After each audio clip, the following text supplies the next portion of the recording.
other franchise can match the magical aura of the New York Yankees. Their record of 27 world championships is unmatched in any sport, and their power-packed lineup is as intimidating as ever.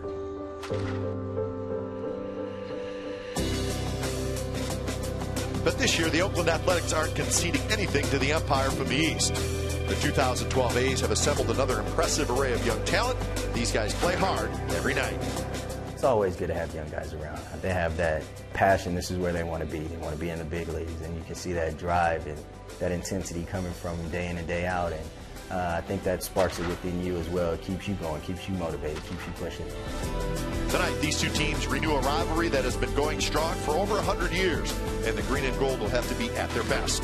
The A's take on the New York Yankees next.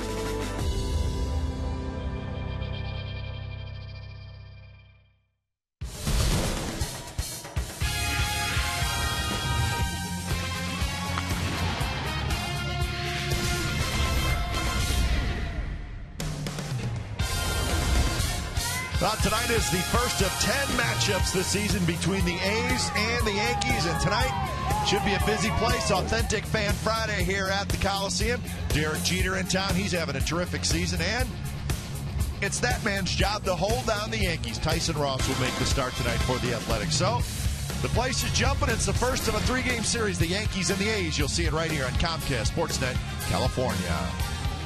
Hey again, everybody. Welcome to Oakland A's baseball along with Ray Fosse. I'm Glenn Kuiper. Always exciting when the Yankees are in town, but they're just 2 games over 500. They're actually in 4th place in the AL East, Ray, but still very dangerous lineup. And again, they hit a lot of home runs. Where do you want to start? Probably a lineup that you can look at and say 1 through 9. They can beat you with a home run. They can hit home runs as the Grandy man, Curtis Granderson, coming over from the Tigers.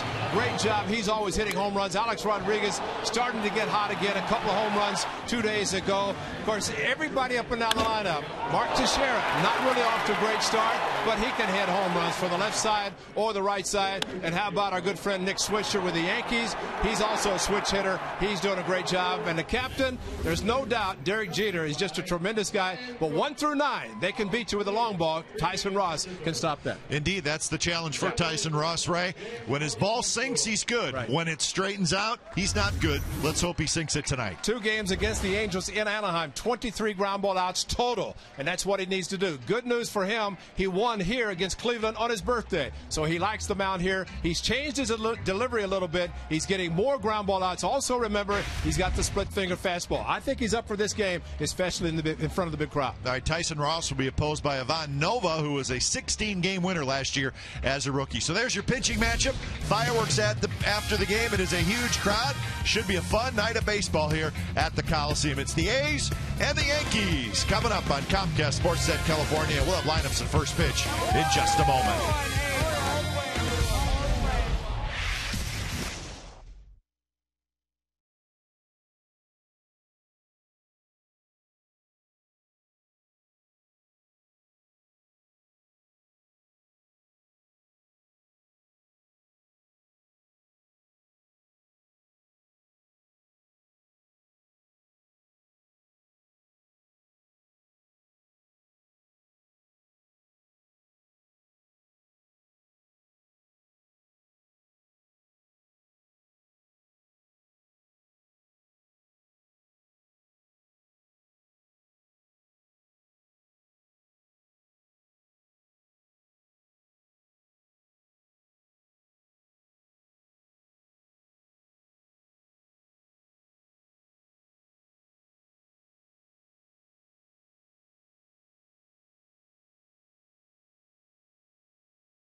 California is brought to you by AT&T, the nation's largest 4G network.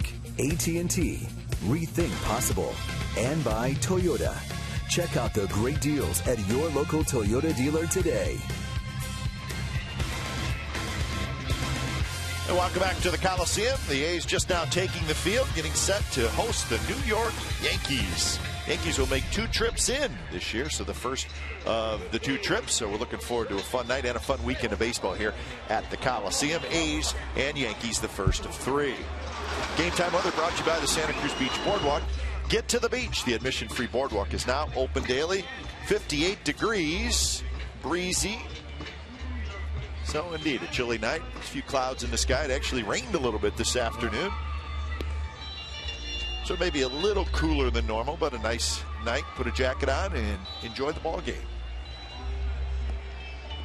Well, it's going to be probably a sellout crowd with the fireworks following the game, so it's always great to see a big crowd here, and a immaculate field is always fun to play with. Here's the lineup for the Yankees: Jeter, Granderson, A-Rod, Cano, Teixeira, Abanya, Swisher, Eric Chavez, and Russell Martin. So that's the lineup for the New York Yankees. Talk about a hot captain. Unbelievable. They last year said Derek Jeter's finished. Yeah. Oh, yeah, really. It's amazing. Since his calf injury, coming back, getting his 3,000th hit, he's only hit about 360 since then. Unbelievable. But at 37, he just gets better with age. Tyson Ross's first pitch is a swing and a miss. First pitch. A good, nasty, hard sinker down and in to Derek Jeter, who probably one of the best opposite field hitters, and all you have to do is look at the defense. You see the way the A's are playing him. He loves to hit the ball to right field. It is a classic inside-out swing. Absolutely. You see the defense all lining up to the right side in the outfield, the infield. Almost kind of a reverse shift that you would see with a right-handed hitter. Normally to the left side, but not for Jeter. So 0-2 to Jeter. Granderson in the on-deck circle. And the pitch is a breaking ball outside. So Tyson Ross, Ivan Nova, the pitchers tonight. Yankees had an off day yesterday. They traveled to the Bay Area. The A's had an off day at home, which is nice. Jeter swing and a miss. He struck him out. A good start for Tyson Ross. Finished Derek Jeter with a 94-mile-an-hour fastball. And, boy, what a great job just watching his turn. And, of course, coming off a tough start in San Francisco, but on the season, making his 8th start. As we mentioned, his win here against Cleveland. Also beat the Angels. Beat Cleveland on his birthday. But that ERA, a little bit elevated, but he is just a young man trying to get settled into a rotation. Just watch his windup. Watch as he winds up and then turns his back. A little bit of a pause before he delivers the ball. Granderson on the first pitch lines it to left field for a base hit. Derek Jeter swung at the first fastball he saw. Same for Curtis Granderson. Not surprising, an aggressive team. They know the strike zone. Here's the defense for the A's tonight.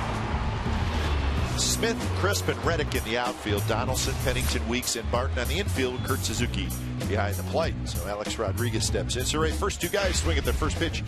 It's only 2 batters, but could that be a scouting report right there that the Yankees have on Ross? Yeah, he wants to get ahead. First pitch fastball, and of course they are disciplined hitters. The Yankees are, to the point of if they get a first ball fastball, they're ready to swing at it, as Jeter did and Granderson.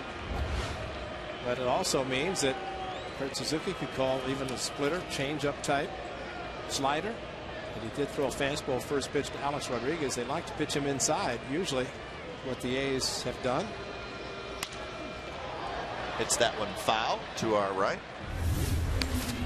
Last game for Alex Rodriguez Wednesday against the Royals in New York. He had a pair of home runs. And he kind of called it before the game, said he figured out something in his swing and felt he's going to have a pretty good game. Well, I guess you could say not quite of the Babe Ruth type, but he said he's feeling better, and those 2 home runs proof of that. You did not want to see him get hot. 1-1 pitch is a shot right field. That's a base hit in front of Reddick. So Granderson to second, and Alex Rodriguez has a base hit. So 2 on 1 out here in the top of the first inning for the Yankees for Robinson Cano. Another fastball, and he wanted it down. Suzuki wanted the pitch down. They left it up to Alex, and he just took his base hit to the opposite field. Thing about a lineup like this, and we talk about it, and you can talk payroll all you want. Bottom line is they try to get the best players, and 1 through 9 they've got a very good lineup, but there's no place that you can stop, catch your breath, and say, okay, this is easy. I mean, it's tough 1 through 9, and for a pitcher to pitch well against the Yankees lineup over and over 2 or 3, 4 times through the order, that's doing something because they're that good. It's funny, they're 2 leading RBI men are Ibanez and Swisher with 27 RBIs. They're hitting 6th and 7th. If you look at the Yankees payroll, you'll find Raul Ibanez way down on the list. That was an offseason acquisition. It's turned out great for them. Cano bounces one. Barton on the backhand. Second for 1. Back to first. Not in time. So Cano hustling down the line keeps the inning alive. Well, great play by Derek Barton. That ball looked like it's going to shoot past him, but able to catch it. That is Brian O'Nora, who thought Cano beat it, but Cano, high fastball, and the return throw by Cliff Pennington to Tyson Ross, bang bang, and it went to the runner. Tyson, a good job, good athletic ability to get over quickly to take the throw from Pennington, and that's always a tough play because that ball gets by Ross at first base. It's a run with Granderson at third base. So here's Teixeira. 2 outs now, runners on the corners. Teixeira off to a slow start, and he takes the first pitch strike. Derek Barton really reaching down on a ball that looked like it's going to take off on him, so able to get the lead runner at second base, and Pennington making sure that Tyson Ross was at the bag at first, and one of his straight throws, easy, just to make sure that he was there. That went foul territory. Donaldson on the move, and he makes the catch. Donaldson made the play in foul territory, and the Yankees do not score in the top of the first. How about this play, folks?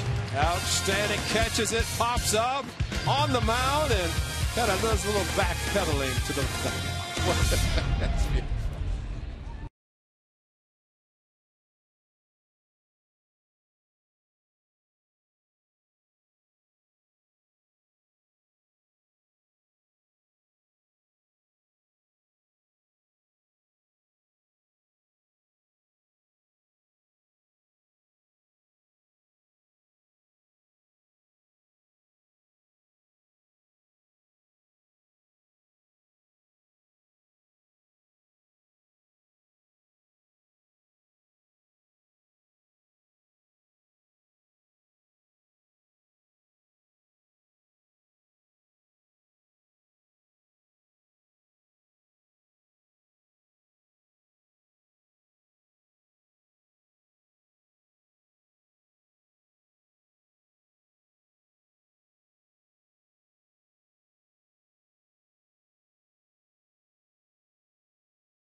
Now the Yankees strand a couple in the top of the first, and let's take a look at the Athletics lineup in the bottom of the first.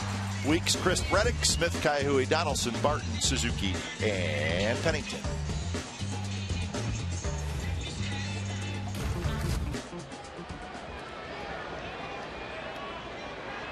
So Weeks steps in. Ivan Nova, the big right-hander's first pitch. Outside corner strike to Weeks. 199 with 2 homers and 5 RBIs.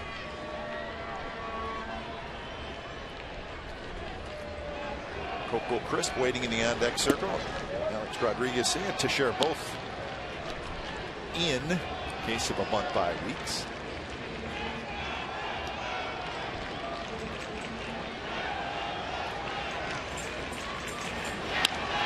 Wow, fist one foul. Well, Ivan Nova, 4-game winner this season. The A's did not face him, would not face him. He won 16 last season. Just his second year with the Yankees. Outstanding starting pitch. They talk about all the big boys, but Nova, great year last year for the Yankees, and like Tyson Ross on the large size. Tall. He was a rookie last year, and he went 16-4. Took another pitcher in Hellickson who won the Rookie of the Year. And Hellickson had 13 wins, so Nova actually had 3 more wins than the Rookie of the Year Hellickson. One of those guys, of course, Yankees acquired Pineda. Michael Pineda's on the disabled list to add to their rotation. So 2-2, close pitch. Weeks takes it. There's Joe Girardi.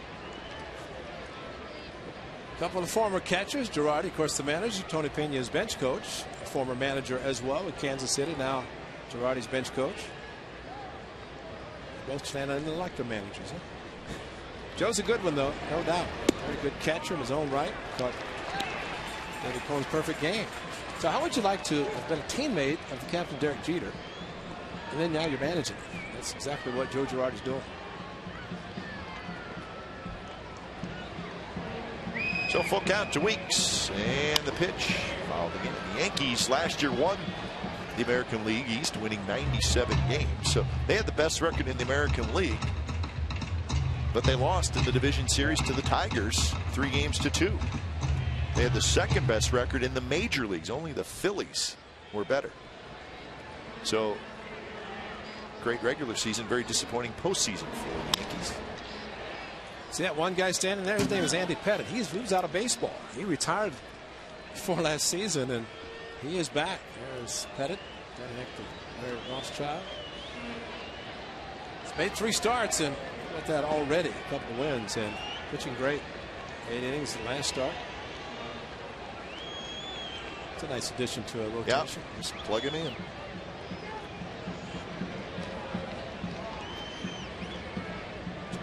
Doing a good job as a leadoff hitter. Of course, 9th pitch coming up. Trying to see all of them from Nova. Bounce at home plate.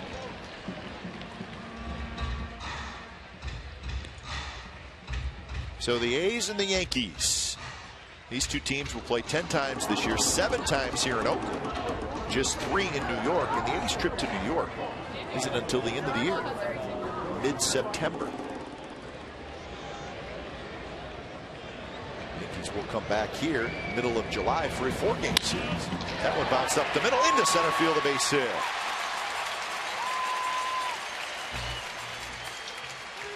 So Weeks is aboard with the leadoff single. Let's look at the Yankees defense for tonight behind Ivan Nova. Ibanez, Granderson, and Swisher in the outfield. Rodriguez, Jeter, Cano, and Teixeira in the infield with Russell Martin doing the catching. I hope Jamal Weeks likes Francesco's because he's going to be visiting there with a 10-pitch at bat. What a great at bat by the A's leadoff hitter, Jamal Weeks. 10 pitches. So Chad Davis have a nice certificate for him for Francesco's, but that's a great at bat. He saw a lot of pitches, a lot of different pitches from Nova, who will throw all 4: fastball, curveball, slider, and changeup. First pitch to Coco Crisp is a bit outside. Coco hitting 175 with no homers and 5 RBIs. Russell Martin gets a little upset with that first curveball. He's walking slowly, looking back toward the dugout, and back to the home plate umpire, Corey Blazer, and then actually walked the baseball out, just handed it to Nova and walking back. I thought mad at the call. He evidently was, and I don't know, it looked like the curveball came around the plate. Nova has not thrown a sharp breaking ball yet. Now there's a little discussion. That's Russell Martin, the veteran, doing what you're supposed to do. You make your comments with your back to the umpire. So 1-0 the count.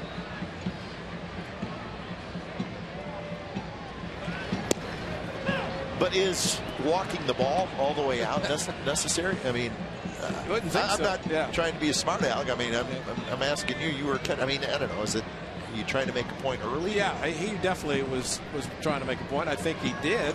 And again, you could see Blazer, his head moving a little bit. So there's a conversation going on. But again, Russell, I've very rarely seen a pitcher or a catcher walk the ball to the pitcher. And he just walked out, handed the ball, walked back, and comments. Yeah, it was the 10th pitch of the night for Nova. But Russell was trying to establish the curveball. Nova has a good one. 2 and 4 seam fastball, so curveball an important pitch for him. And it's kind of a 12-6, so it's one of those that's always tough for a pitcher to throw consistently and get strikes. Coco shows bunt. It's outside, 2-1. As we always remembered Barry Zito. His 12-6 curveball that guys would take, guys wouldn't swing at it.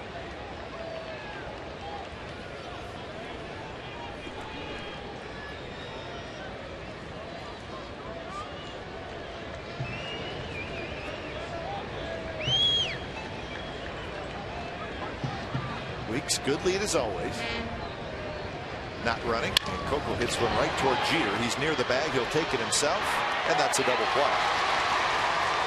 So Jeter was shaded right near the bag, and the ball was hit right to him. 6-3 double play.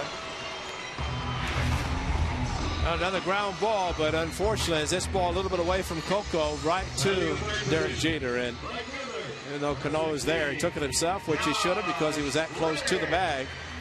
Ball hit too hard for any thought of Coco beating out and avoiding a double play. So 10 pitches to Jamal, 4 pitches to Coco, and then quickly 2 outs. Here's Reddick, who takes just a bit low. Nova 95 miles an hour, throws pretty hard.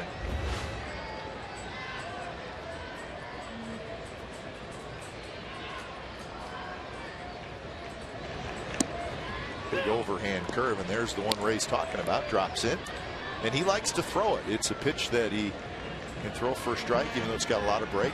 24% of his pitches are curveballs, and that's a lot. And I think that's why Russell Martin did what he did, trying to make sure the umpire knows of that type of curveball. So the A's get a leadoff single, but the double play ends it. So we are through 1 from the Coliseum. No score, A's and the Yankees.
The Yankees in town, of course, for the second game of the series. 1:05 p.m. first pitch. Pet Adoption Day. 10,000 fans will receive an A's pet calendar. It's always a good one. It's courtesy of Central Garden and Pet. For tickets, go to OaklandAthletics.com or 877-493-BALL. It's tomorrow. We're at the Coliseum, Game 2 of the weekend series. Just part of a very busy weekend at the ballpark. tonight. Of course, fireworks coming up after the game. Authentic Fan Friday just above us. Probably packed up there. Probably, no doubt. Should be, as the whole place is going to be packed. Raul Ibanez takes a strike, so it's 0-2 to Ibanez, followed by Swisher and then Eric Chavez. What a story for this young man. Young man at 39, Raul Ibanez, scores Phillies, and got a late sign by the Yankees, and what a deal. What a season he is having. 9 home runs, 27 driven in. Remember last year with Brandon Allen in a third deck shot? Only 3 guys have gone third deck at Yankee Stadium, a new one. Russell Brandon, Brandon Allen last year, and Raul Ibanez this year. So he is joined the few who have gone very deep at Yankee Stadium. Brandon Allen might be fighting tonight. Yeah. Red Sox and the Rays are going at it in more ways than one at Fenway Park. Rays with a 7-4 lead over the Red Sox in the 9th inning. Dugouts emptied, and there's a lot of unhappy ball players and coaches. 1-2 pitch. Ibanez, big chopper. Shift was on, so Pennington has to range far to his right, go on the other side of second base. Makes the play. But Bartolo Colon pitching tomorrow. He's with the Yankees last year, and watch Brandon Allen this shot. His first major league home run. Colon didn't even look at it. He said, just give me another ball. We've seen that for Bartolo, but that shot by Brandon Allen, the first of 2. Hector Noesi also, but what a shot off of that man who is now the green and gold and getting ready to face the Yankees, his former team, tomorrow, and CC Sabathia Vallejo on the mound for the Yankees. So here's Nick Swisher. Swisher 7 home runs, 27 RBIs. Average down a little bit, 236. And of course, Swisher's off to a great start. Got a little hamstring issue, and he said ever since he's come back from that injury, he can't buy a hit. Well, he is pumped, as he said, happy to get out of New York, get some fresh air in California. Played well for the Athletics. This one down the left field line into the corner, and it drops fair. So Swisher digging for second, and he'll have a sliding 1-out double. So it was really just a high fly ball. He hit it fairly well, but it landed about 2 feet fair. And of course, as far away as Seth Smith was, plenty more to pull, and kind of an inside out swing, and it just would not slice foul. As he kind of waited to see where the ball was. It's one of those swings, and maybe trying to pull the ball, as it turned out, ended up going opposite field. So that's the 3rd hit in the game for the Yankees, and here's Eric Chavez.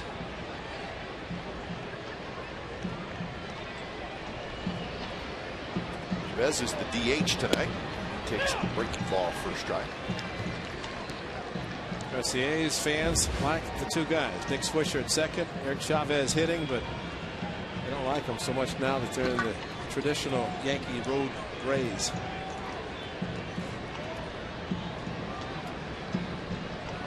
A 1 pitch, just missed inside. 293 for Chavez, 3 homers, 6 RBIs.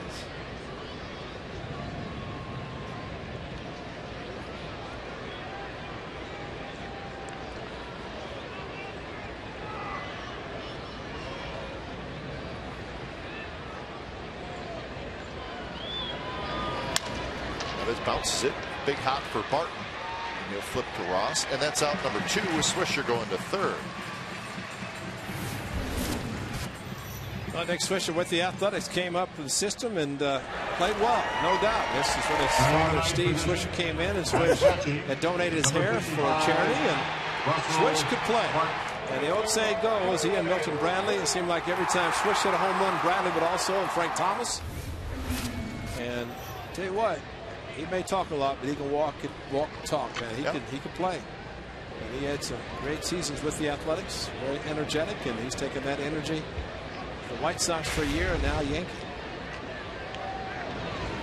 pitch to Russell Martin, breaking ball first strike. Swisher 4 years with the A's, and then of course traded to the White Sox 1 year in Chicago, where really that was probably the worst year of his career.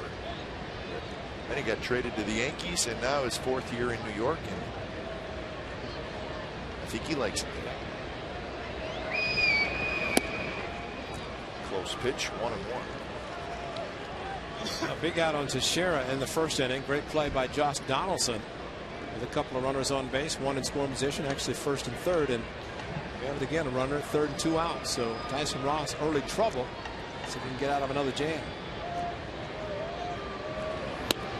Fastball outside, 2-1 to Martin, hitting 173, 4 homers, 10 RBIs.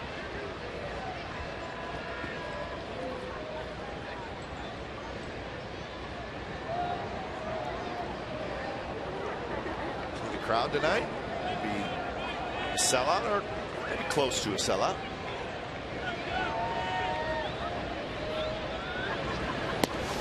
Three and 1 now to Martin with Jeter in the on-deck circle.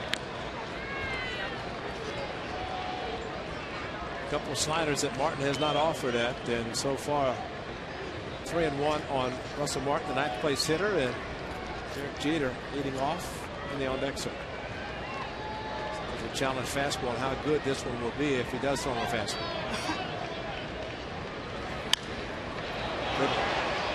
Martin into foul territory, and he's got it, side retired.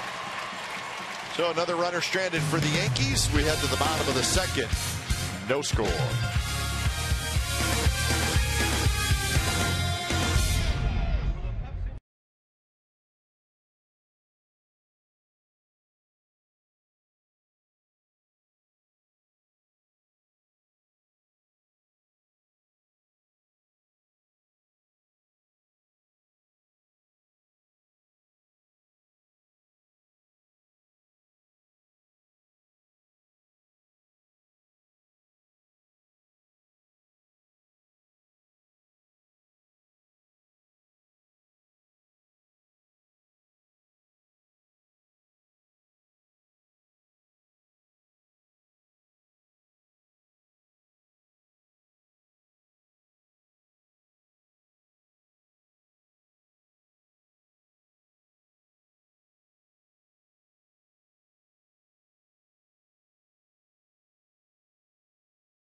Our Ford right choice, and with that we're keeping you updated on Manny Ramirez. He's in the lineup tonight, and he's got a base hit, singled in the very first inning for the River Cats, and that's a home game. So River Cats in Sacramento, so Manny Ramirez in the lineup. We're also told Brandon Inge is in the lineup as well for Sacramento, batting 2nd, so that's good news. He's supposed to play tonight, tomorrow, and hope that he is going to be on the flight Sunday when the A's head to Minneapolis. Well, wouldn't that be nice? Start getting them back. Yeah, slow but sure. Seth Smith leading it off. Shoots one foul, so it's 0-2. So we'll keep you updated on Manny Ramirez tonight and Brandon Inge, as they're both playing for the River Cats. Probably got a nice big crowd up there in Sacramento. There's Manny Ramirez in town. Well, everybody's looking at the May 30th. That's his first day of eligibility. And I think everybody may be expecting him to join the Athletics. And, you know, it's not easy. I think Chili Davis said it best. When you miss an entire season, as Manny did, That would hit hard to right, but Swisher tracks it down.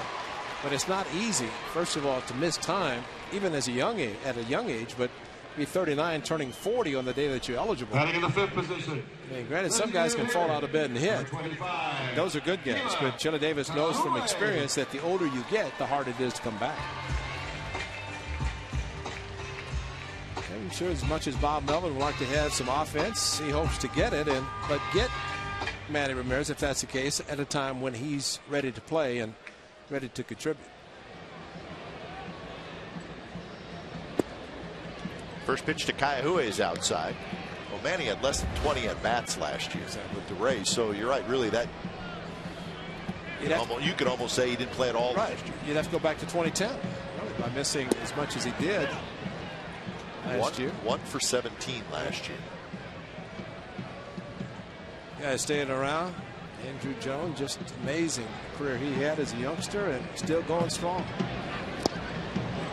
Off speed pitch from Nova, a good one. So the count 0-2 to Kaiahue. I know. Should I take my glasses off? Mustache giveaways, cheer cards, T-shirts. All upstairs.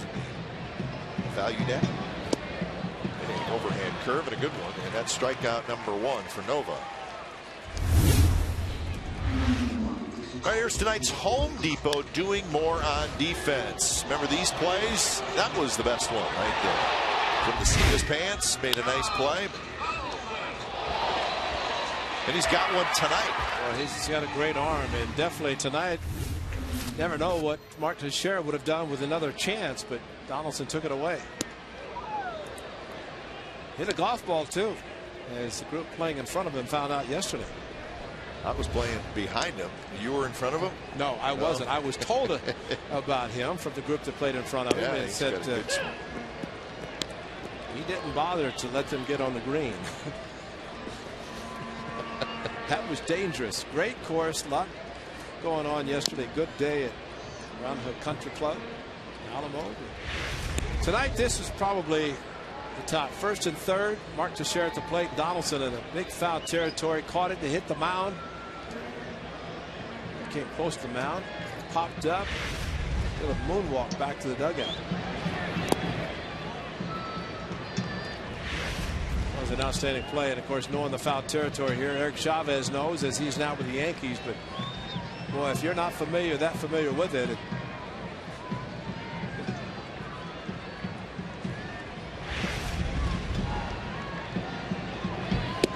Swing and a miss. He ran the fastball up and in. So a 3-up, 3-down inning for Nova. A couple of strikeouts. So we're through 2 at the Coliseum. No score. A's and Yanks.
Quote, I think we're an underdog period, and I think we probably relish that.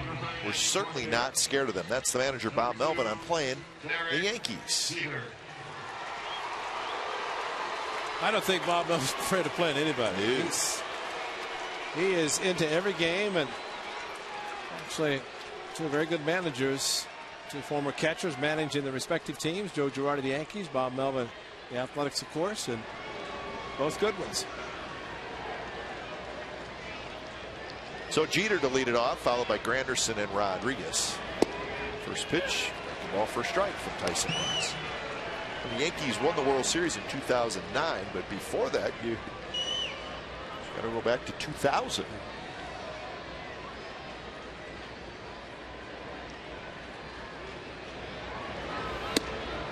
So, one World Series in 11 years, right? For over $1 billion. I don't know, there's a lot of teams that would take one World Series every 11 years. I'm not saying that that's bad. Like the Cubs would? Yeah.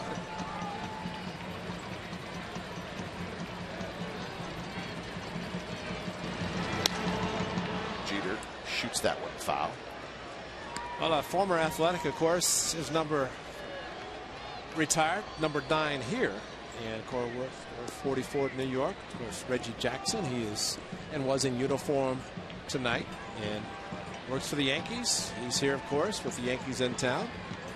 Reggie out during batting practice for the Yankees. And Jeter goes around, and he knew it. So Jeter has struck out twice in the game. That's out number 1. Getting a hard down and in, and Jeter started his swing, got the hard sinker, and it was called by Corey Blaze of the home plate umpire. And that might have had the plate anyway. Number 14. Maybe that's what it was called about, because I don't think he swung.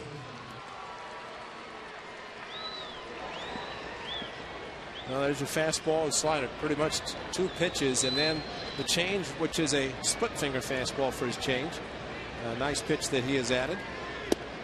I think the biggest thing, Cap, is the way he turns, especially out of the windup. We just saw Dan Herron, or actually the Angels in town, didn't see him in the series, but as he turns his shoulder, it's something new that he started with Kurt Young, but he kind of pauses a little bit. Dan Herron will actually pause for about a second. See the turn and the pause gets him set up to be able to throw the ball a lot more effectively.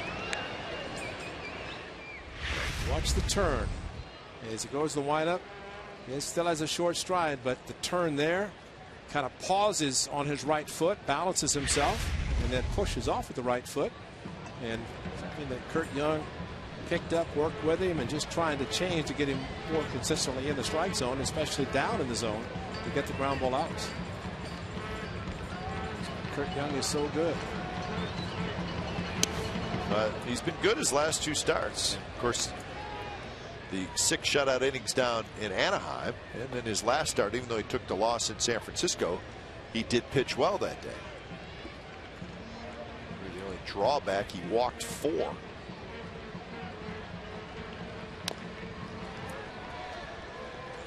So Reggie Jackson signing autographs before the game. And Reggie is throwing not very well because he had a shoulder replacement. Left shoulder replacement. That was November the 1st. So he is making a comeback. So it's always good to see Mr. October. Oh, he looks like he's in good shape. He's always kept himself in good shape. And Joe Girardi had his bag. Of course, number 9 worn here, and then 44 with New York. But Reggie had his bag there, walked in, a couple of gloves. 2 times VP. Let's go. Left center field, another hit for Granderson. He's 2 for 2, both hits to left field. All right, here's our true story brought to you by McDonald's. Alex Rodriguez, how many career home runs does he have against the Oakland A's? How about 43, tied with Rafael Palmeiro? That's a lot. So 636 in his career and 43 against the Athletics. And of course, for the majority of first part of his career, he was in the same division as the Athletics, so he faced them a lot. And you notice the only other active and soon to be active still playing, and that would be Manny Ramirez on that list as well. He's going to be a member of the Athletics eventually. Well, we don't want Manny to hit any more home runs against the A's. No. That's not the plan anymore. Hit him for the A's.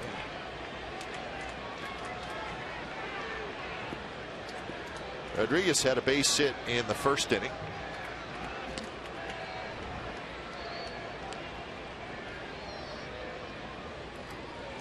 Well, two guys on the Yankees that wore the number 3 with the other teams that they played on. Alex Rodriguez, of course, Mariners, Texas, and Eric Chavez with the A's. Chavez wearing 12, 1 + 2. And Alex Rodriguez has a 3 in his number 13. I don't think Babe Ruth's number is going to come off of the retired number list at Yankee Stadium. I doubt. And see, Babe Ruth, that jersey had 3, and Babe Ruth didn't have his name on his jersey. No. Yankees don't have their names on their jerseys, home or away. Souvenir jerseys, yes. Now Jackie Robinson, for very good reasons, has his jersey retired by every team.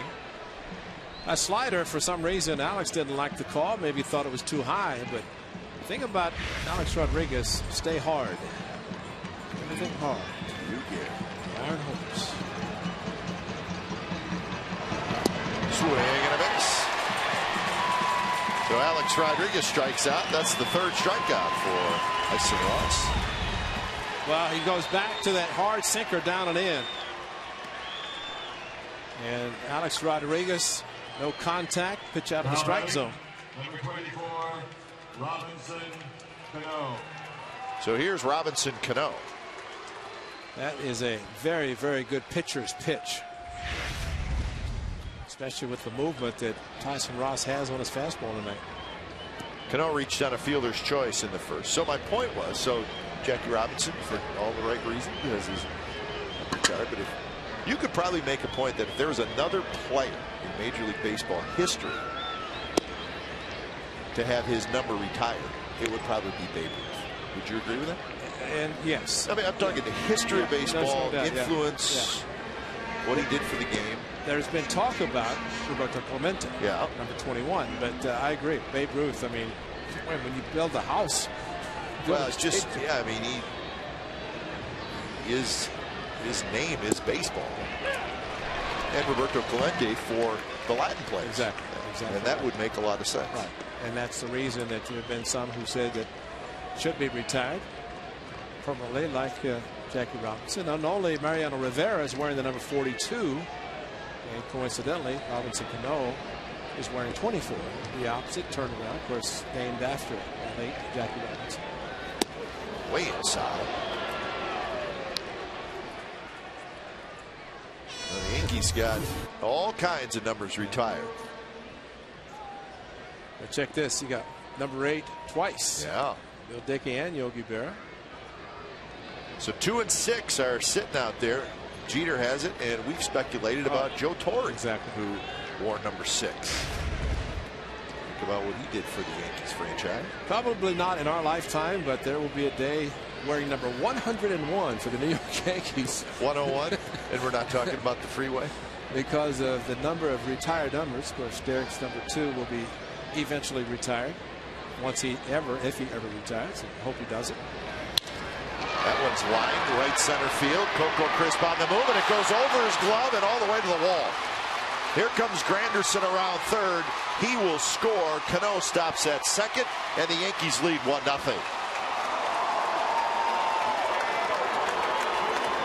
Well, Coco had a beat on it. Unless it just took off on him, it was a ball that he was there.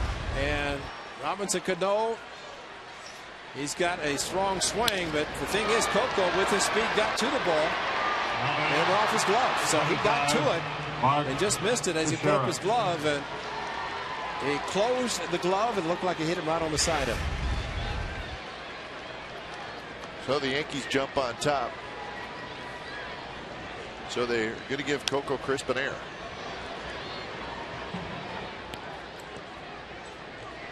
So Cano will not get an RBI.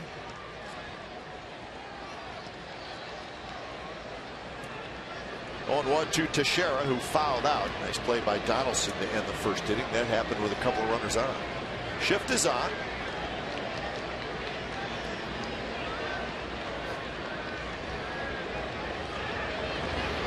Way outside. So 1-1 the count to Teixeira. You know, all those retired numbers, though, Ray, and they have a lot of them. You can't argue with any of them. They all are legit, should be legitimately retired.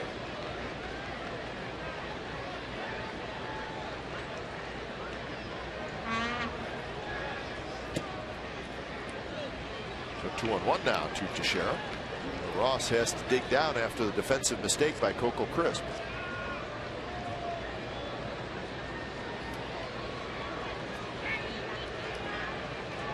Now Tyson Ross, as any pitcher knows, that there's a mistake made behind and should be back in the dugout, but a time that bear down a little bit harder, try to get the third out and get back to the inning and minimize the damage. That one's drilled to right, and that's deep. Reddick going back, and it is gone. Landed right on top of the out-of-town scoreboard. Teixeira homers, and it's 3-0.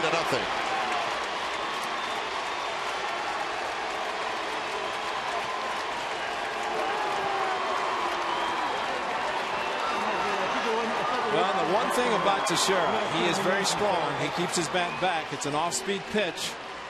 And you could just see the way he reacted on the pitch. Watch his body. He gets out in front. Look at that. That's a one-handed swing. He's full, extended. And that's how strong of a player he is. And a good mistake hitter. And we have seen that all too often here, where he has got a mistake, especially with the off-speed pitch, and done exactly that.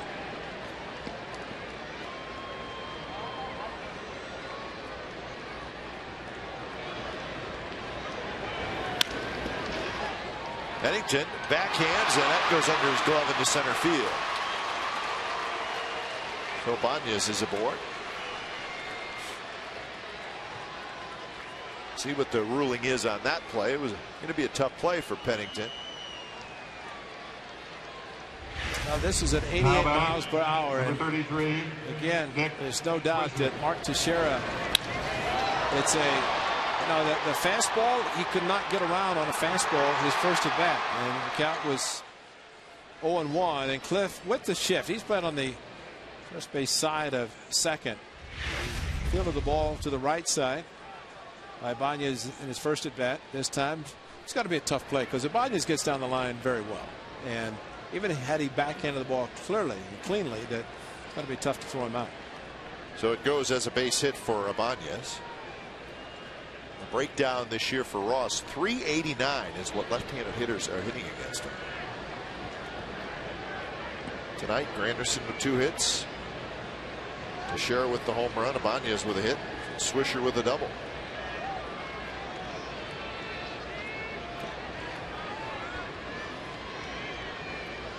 And Swisher steps in. His double was down the left field line. How about the decision for the Yankees, Ray? Do they re-sign Nick Swisher? He's a free agent. I'd say yes. I'd say that they will try their best to sign him, because Joe Girardi knows that he can play first, he can play the outfield, switch hitter. This one's skied, and it's heading for the seats. Of course, Mariano Rivera, who's out for the year, will also be a free agent. He said he'd like to come back, but Swisher's been extremely productive with the Yankees. Helped them win the World Series in 2009. But you're right, the versatility, and he's pretty good at all those positions that he plays. Gene Michael, of course, longtime shortstop and manager, general manager, the Yankees scout. He said, we like to sign left-handed hitters. So we don't want right-handers unless they can hit the ball a long way or go to the opposite field. But left-handed hitters with Yankee Stadium dimensions is the type of hitter they are always looking for. And Nick Swisher, of course, has proven that with his home run production throughout his career. Yeah, Alex Rodriguez hit him anyway. Swisher takes high, so 2-0. Russell Martin, the catcher, a free agent.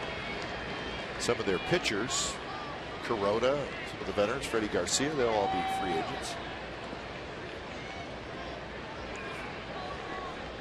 But Swisher will be a key offensive player.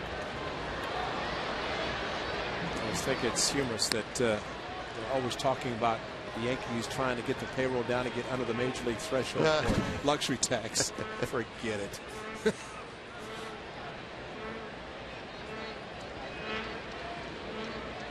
Just won't happen.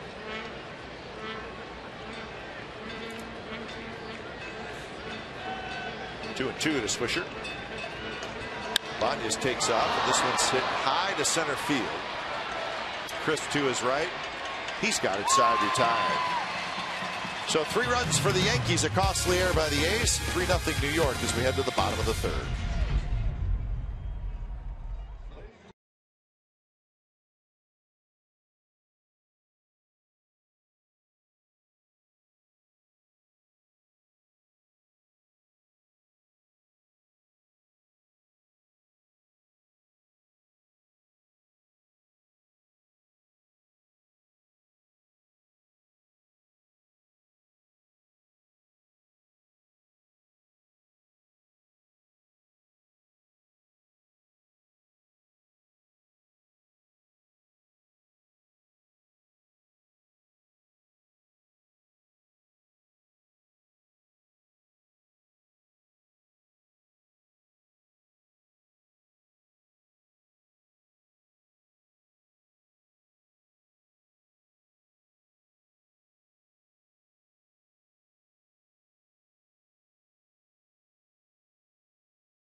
Brought to you by Cache Creek Casino Resort. Swing away for big league cash only at Cache Creek.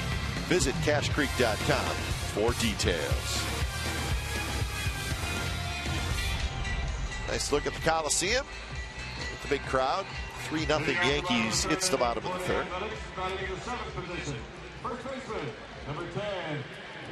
You know, Tyson Ross thought he was out of the inning, but Coco Crisp could not handle the fly ball, and that would have been the 3rd out, so it cost the A's 3 runs. Yeah. Yes, you can look on and see the unearned, but the problem in you know, pitching is very important. But as far as the A's are concerned, they're just not getting a lot of hits, scoring a lot of runs. So anytime you see a mistake happen and you see the team get down, it's an uphill battle to just try to make up for it. Well, when you're not scoring runs, you just cannot make mistakes defensively. And unfortunately, that's what happened. 1-1 to Barton. He'll be followed by Suzuki and Pennington. Not so good with the shutdown innings of Nova. He's got an opportunity here. That's a pitch that is, and again, you can see Russell Martin in the 1st inning calling the curveball, one that didn't like, and let Corey Blazer know. But you can see why the pitch is so important for Nova and for Russell Martin to call it, because it is a very good 12-6 curveball. That one, he looked like he threw a little bit harder.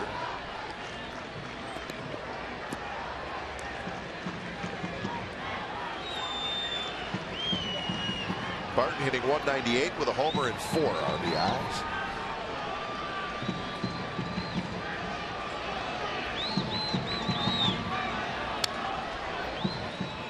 Nova is a big guy. He's 6'4", 225 pounds. He's 25 years old. And the Yankees signed him at a very young age. He was an undrafted free agent. They signed him when he was 17 years old out of the Dominican Republic.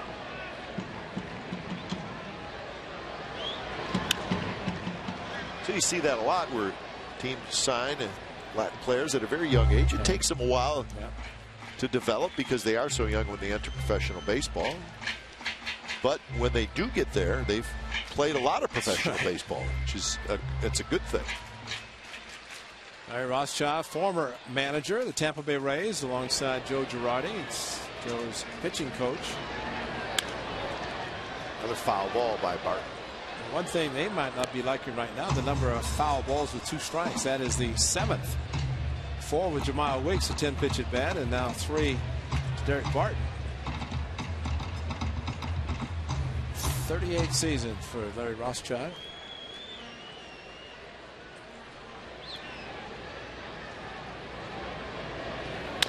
Barton, a big chopper. Rodriguez waits for the good hop, flips it across, and that's out number 1.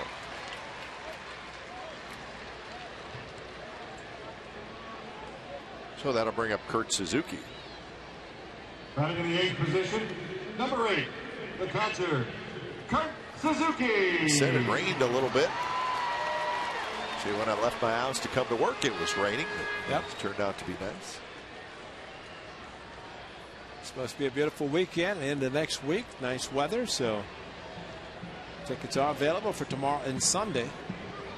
And with the great weather and the Yankees in town, the final 2 games on the homestand, good opportunity to come out and enjoy day baseball. Suzuki just got under it. And Abandias takes care of it. That's out number 2.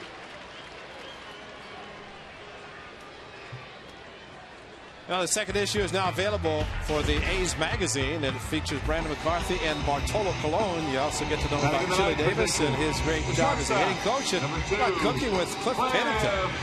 Like that, he and Missy, his wife, breaking down batting practice basics also as part of the magazine. Available at team stores or oaklandathletics.com/magazine. Nice publication as always. To know about Cliff Pennington's cooking. That's I would too. Impressive. Maybe you can sample it and cook it and sample it, and we'll be happy to sample Texas, it. right? Yeah, of course.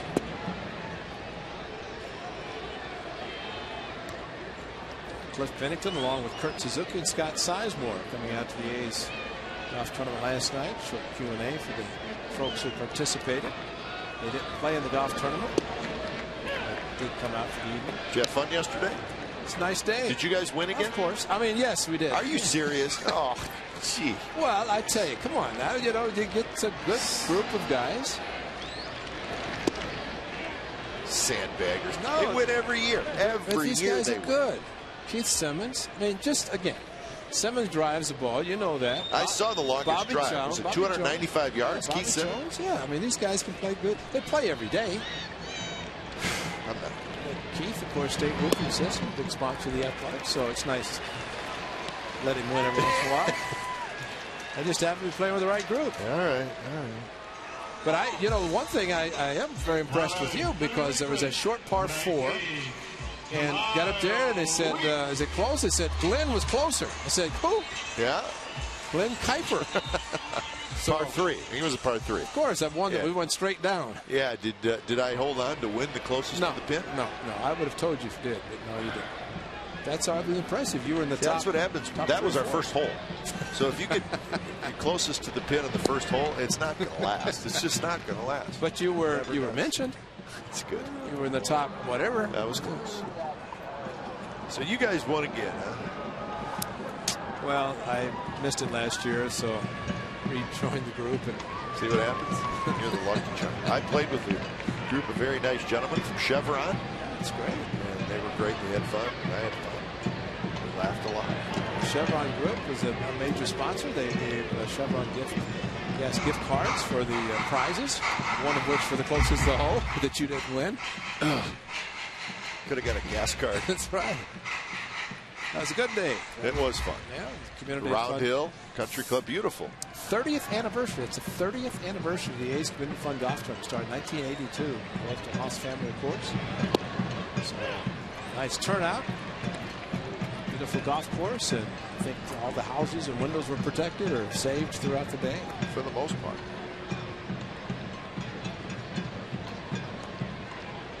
Well, the A's have to try to find a way. They already have a hit, so that's. But it's only there's only one. Remember, only one hit against the Giants on Saturday, and C.J. Wilson and the Angels Tuesday. So they need to try to put together some hits and score some runs. I got to tell you, though, one disappointment about the golf tournament. We started on the 7th hole, and guess where the Ruth Chris sliders were? Oh, on the 8th? Yeah, the 7th? 6th. Oh, oh, no. Those were good. And the last hole, I waited all day for a slider. Those were good. They were great, as a matter of fact. Thank you. That one hit the left. Ibanez gets back. Side retired. You could have gone in reverse. Ray Fosse wins the golf tournament again.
Away from the Bay Area and can't watch the A's on Comcast Sportsnet California, you can take them with you with MLB.tv. From out of market, every game is available online on your favorite device in HD quality. That's really special. Visit OaklandAthletics.com to order. MLB.tv. Baseball everywhere.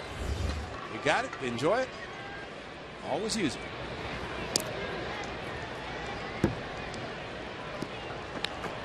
Chavez, Martin, and Jeter for the Yankees here in the top of the 4th inning. Yankees got 3 in the 3rd for their 3-0 lead.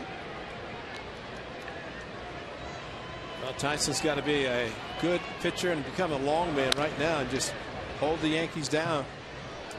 See if this club can come back.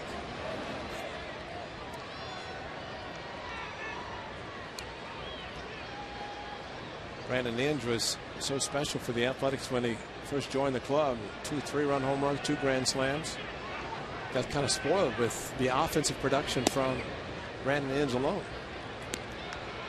So it'd be good to get him back active, and hopefully that is the case. If you're just joining us, we talked about it a little bit earlier that both Manny Ramirez and Brandon Inge in the lineup tonight for the Sacramento River Cats. So we're all looking forward to the time when Inge gets back, Cespedes gets back, and Manny Ramirez joins the team. And hope. It's 3 powerful hitters right there if they're on, which they are capable. 3-1 pitch is inside, a leadoff walk to Eric Chavez. Here's tonight's AT&T Uverse Reverse Replay. Remember these plays, right? Eric Chavez. Boy, what a terrific third baseman he was for the Athletics. 6-time Gold Glove winner. 6 consecutive seasons. He was terrific.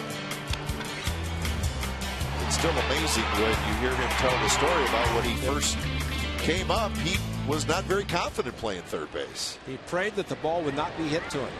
That's simplified right there. That's to right, and that's trouble. That's going to go to the wall. It bounces off the wall. Derek Chavez will get to third, and he will put on the brakes. So the Yankees are right back at it. Second and third, nobody out. Now Russell Martin with the double, of course, lasted bad. His first one, the runner at third, popped up on a 3-1 fastball. This time got another fastball, and maybe he looked for it and thought about the opposite field, which he did very well, going to right field. So that quickly, a walk, and now a double, second and third, nobody out. Top of the batting order. So Jeter steps in. Infield has to come in. Jeter has struck out twice, both times swinging.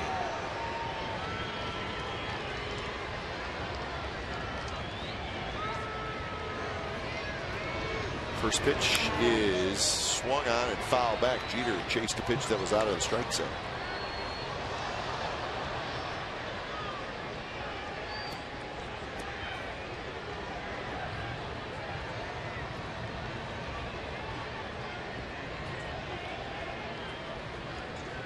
Always a challenge for a pitcher with the infield in, knowing that you're already down 3-0. A couple of guys in scoring position. Jeter takes inside. The career hit total for Derek Jeter right now, 3,152. He's 2 behind George Brett, so he's 15th all time. Closing in on number 14, George Brett. 3,152. That one jammed, a looped foul. That's pretty impressive when the Yankees PR department puts out a list that starts showing milestones ready to be taken, and Jeter, of course, in that category. Well, let's see. So he'll get to Brett. He's tied with Paul Waner right now at 31-52. So you're right, Brett. Get to Cal Ripken. He could get to him. So he could get into the top 10 maybe if he stays healthy this year. And as long as Derek Jeter has played since 1996, and he gets better with age, maybe the all-time hit record might be in jeopardy. Maybe.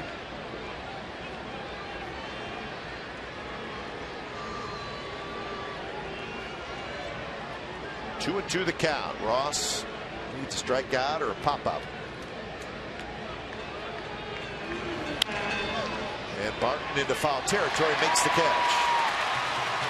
So Ross makes a good pitch, gets right in on the hands of Jeter. That is really, really big. Staying inside. Jeter, of course, as we talked about, it's great opposite field swing, but in on the hands, just trying to protect. And Derek Barton playing in. He was not holding a runner, obviously, at second and third, but still the ball in the vicinity is able to get to it quickly in foul territory. Number 14, Granderson. This guy might not be a bad one to walk, Curtis Granderson, but then you face Alex Rodriguez. So pick your poison. Well, it almost makes you just say, you know what, just go after Granderson. That's right. Try to get a strikeout or something. All you can do. Granderson takes a bit inside. 2 for 2 tonight for Granderson. Both singles to left field that he scored a run in the third. One thing it does allow you to do, is such a tough hitter Granderson is, to pitch him carefully without intentionally walking. You do not want to help the on deck hitter, in this case Alex Rodriguez. I always think if you're intentionally walking out, the guy on deck is going to be a little bit more motivated to try to do something. So you try to get him to hit your pitch. In case of Granderson, he's gone to the opposite field twice. Singles to left and left center.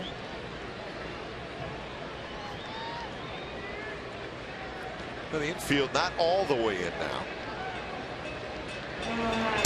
That went way inside, so 3-0. That's the inside of Curtis Granderson's hat. Be aggressive. Don't think. Have fun. Go, go, go. Let's see. That would be Bartolo Colon. That's pretty good, though. That is great. Think about it. Yep. That's what the game's about. That's what it's all about. So, bases loaded for Alex Rodriguez. He has 22 career Grand Slams. This is his last one, and it was last April. And that's when he had just come back. And I think that was a game of which they thought he'd already struck out. Everybody thought he'd struck out. I think even he himself thought he'd struck out and ended up hitting a grand slam. Don't give him too many extra chances, because the A's now can play back for a ground ball, possible double play. First pitch to Rodriguez. And he swings at a ball and just got a piece of it. So 22 career Grand Slams, one behind the all-time leader, Lou Gehrig. Manny Ramirez on that list as well.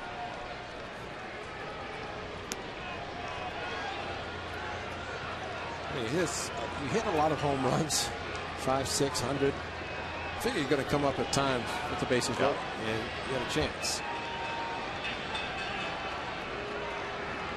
So 0-1 the count. Chavez at third, Martin at second, Granderson at first. Breaking ball snaps in for a strike, and it's 0-2. It hung a little bit, but Rodriguez did not swing at it. I wouldn't hang another one. Maybe go to that hard two-seamer down and in. Maybe try to get into chase. Kurt Suzuki in the first pitch put his glove on the ground, and that's exactly where Tyson threw it. Alex Rodriguez, an excellent mistake hitter. 0-2 pitch, and that one probably got a little bit too much to the plate, but had pretty good sink to it. That man knows this is a big inning. Big hitter. Try to keep the Yankees at the 3 spot.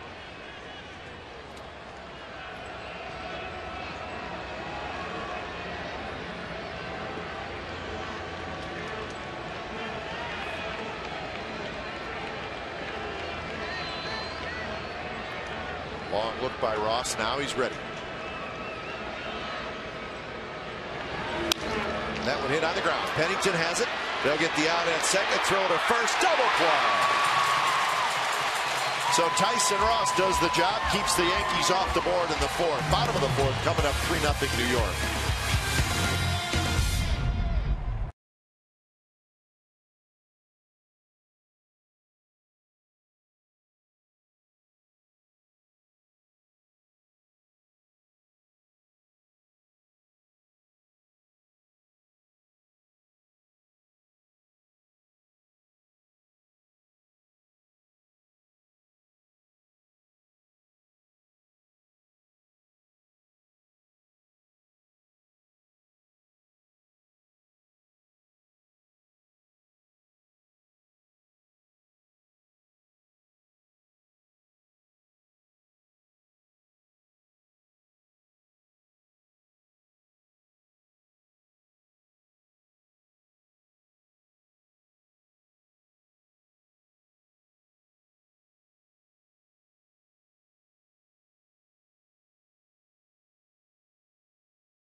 Question: who are the only 3 players since 1900 to play shortstop in the majors at the age of 18?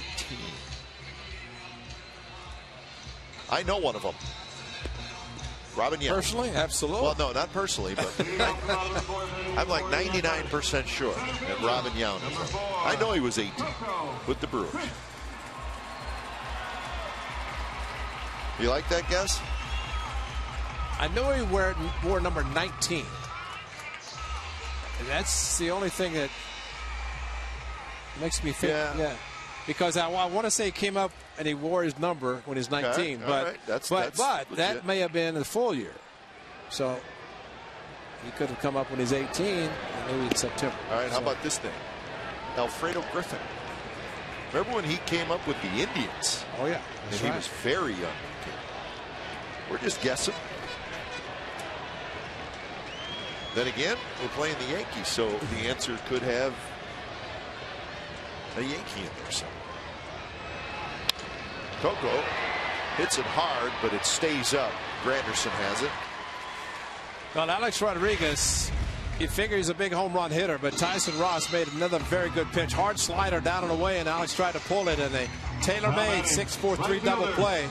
It was not an all-out, full, intentional walk to Curtis Granderson, but they fell behind 3-0 and then put him on base, and Tyson made the pitch to get that double play to get out of the inning. So 1 out for Reddick. He's 1 hit so far. That was a leadoff single by Weeks. The other base runner was Pennington's walk last inning. The Angels and the Mariners are underway. 4th inning in Seattle. Mariners 2, Angels nothing. That's the second game of a 4-game series. Angels won last night 3-0. Reddick skies one to right. Swisher's going back. He's at the wall looking out, and that baby is gone. Reddick homers, and the A's are on the board.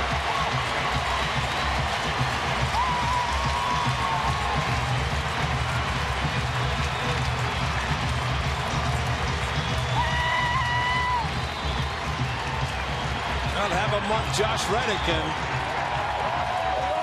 now we talked about his ability to hit that certain pitch with an uppercut swing, and he just did it again. Watch the pitch from Nova and watch the swing. Boy, that is dropping right into his hit zone. Exactly. That is a beautiful swing. So home run number 12. 8 of those have come in the month of May. Smith grounds out. So 8 home runs, 16 RBIs in 21 games in May for Reddick. Well, he's got that nice little lift, little uppercut swing. Brought the leg back, planted the front foot, and dropped the head. Nice night. Ball carrying nicely. Watch the catch. Reach. Make the fly a bit. Right near the Yankee side.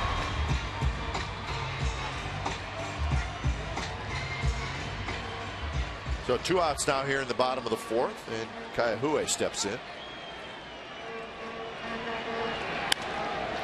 That one hit down the left field line. Ibanez a long run into foul territory, and he reaches out and he made the catch. It's a nice play by Raul Ibanez right in front of the seats. Reddick's home run has the A's on the board. It's 3-1 New York after 4.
AT trivia. Answer. Who are the only 3 players since 1900 to play shortstop in the major leagues at the age of 18? Alex Rodriguez with Seattle, Robin Yount with Milwaukee, and Tony La Russa with the Kansas City A's in 1963. That's right. That was a time when if you were a top selection, they didn't have the draft until 1965, but if you were signed, they call them the bonus babies, you had to stay in the big leagues. Really? Yeah. And then you go to the minor leagues. You know, how horrible would that be? You start at that age in the big leagues, and then, oh, by the way, you've got to go to the minor leagues now because you've spent your time that you have to here. Interesting.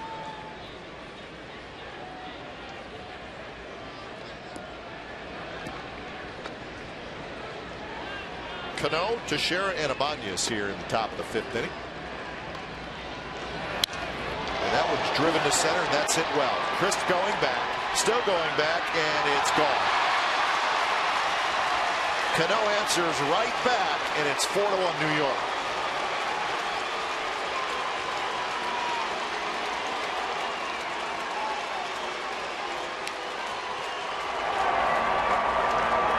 You know what the great hitters do, Ray? And try to explain this to the viewers, but they backspin baseball, and it just carries. And that ball had great backspin on it.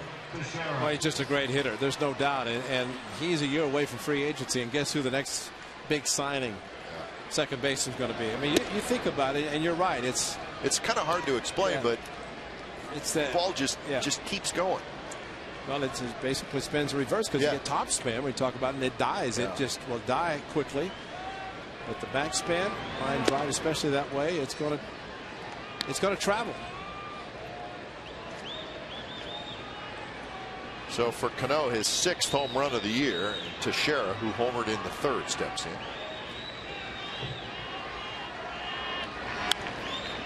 Well, the Yankees have club options on Cano and Granderson for 2013. And how quickly would they pick those options up? So they'll be fine next year having both those guys. It will be pricey, but they may have a decision to make. You sign them both, you sign one. This one's lofted down the left field line. A very long run for Seth Smith, and he goes into a slide. He can't get it, bounces away from him. And Teixeira's heading for 3rd. Smith, his throw is there, and they got it.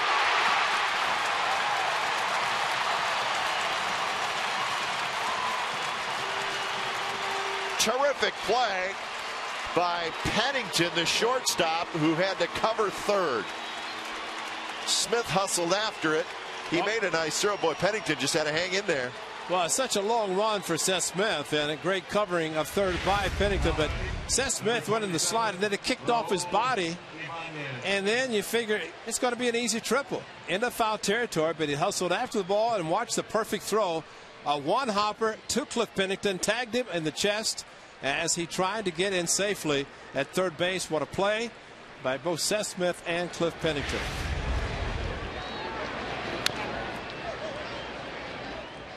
Give him a double and a fantastic 7-6 on the putout. I think Teixeira was surprised that he was thrown out. Yeah, I agree.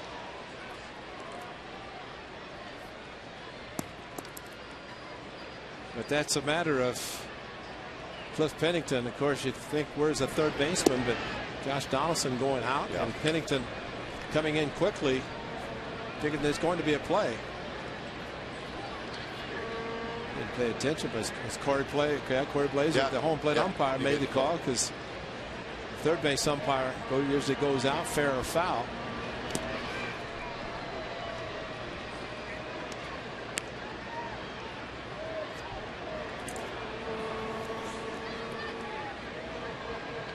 So, Ray, we were talking about Robinson Cano. The fact that after 2013, he'll be a free agent. He'll be 30 years old after next year. But, I mean, he's probably a $200 million player, don't you think? Close to it. Well, you saw what Ian Kinsler got, and Robinson Cano's got the whole package. I think Robinson Cano, I mean, he's as good as any. He's an MVP candidate. There's no doubt. So if he's 30 when he hits free agency, 7-8 year deal to keep him.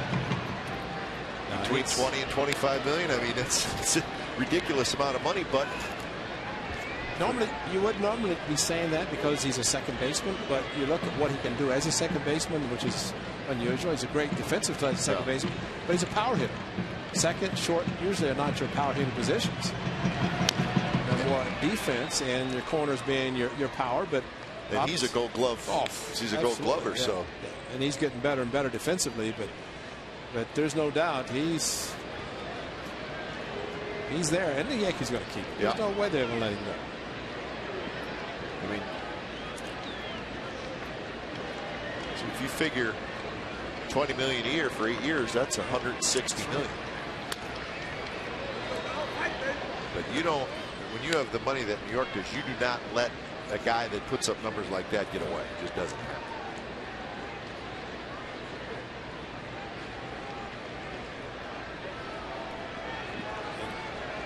Looking at 300 average, over 30 home runs, 100 RBIs. I mean, that's a tremendous season. That was drilled to the gap. Nobody's going to get it.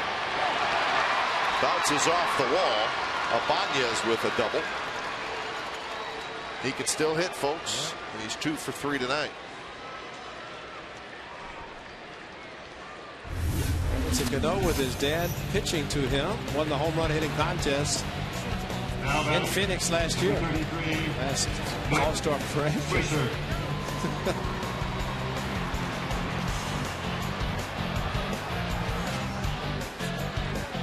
Dad, how great was that? For his father there to throw batting practice to his son and to win the contest.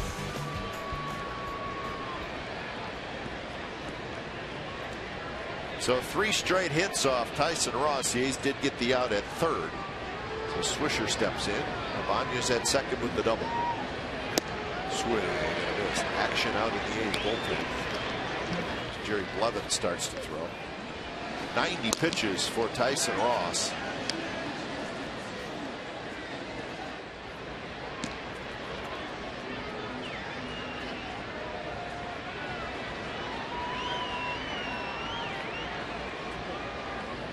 Swisher had a double in the second, a fly ball to center field in the third.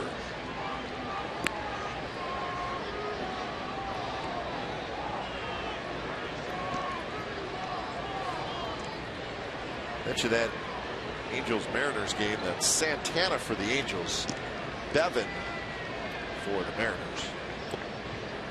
But Dan Heron last night, shutout with 14 strikeouts in game 1 of that series. So the Angels won game 1. Speaking of options, yeah, that's right. You just have a big one on him for a large amount of money. I saw $15 million is the club option for Dan Heron next year.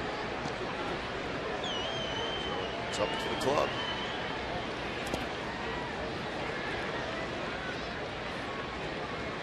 It's funny, Derek Jeter's contract, he signed that 3-year contract. From what I read, Jeter really wanted a 4-year deal. Yankees said, no, we're going to give you a 3-year deal, but we'll give you a player option for the 4th year. Okay, all right. That's about as close as you can get to getting a 4-year contract. The old player option means if the player wants to play that 4th year, that's all he has to do is say yes. Yeah, he will. He will.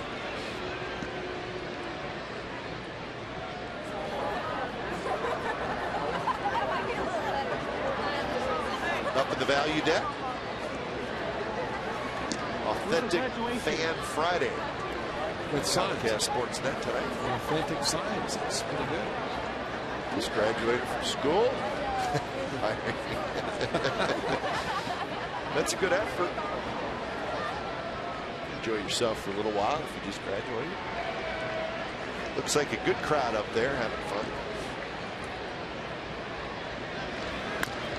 Swisher rolls it at the plate to even the count at 2-2. We talked about Brett Bauer, who graduated from San Jose State University, the bat boy. He walks tomorrow, and he's talking to Joe Girardi. He said, Skip, I'm not going to be able to be here tomorrow. Joe said, what? He says, graduates, I'll be there. I don't think so. I think Joe will be here, Brett, while you're walking to get your diploma tomorrow. So, again, congratulations to Brett, San Jose State University.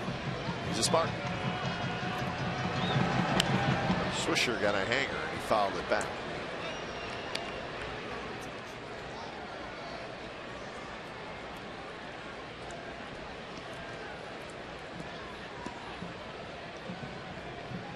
So a lot of pitches tonight for Tyson Ross as he's now at 94 with 1 out in the 5th inning.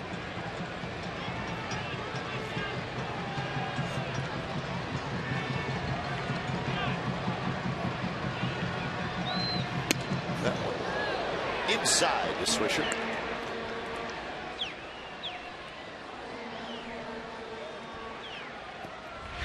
That's a big elbow pad, but very close underneath, and his uniform's a little tighter than what we saw with some of the Tampa Bay Rays hitters that were glanced or at least nicked their bloused out uniform.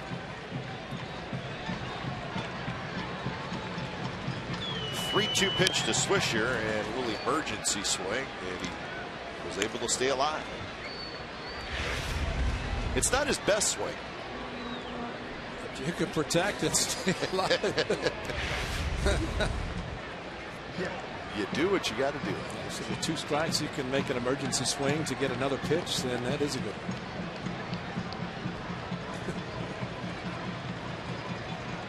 one. Ibanez is the runner at second.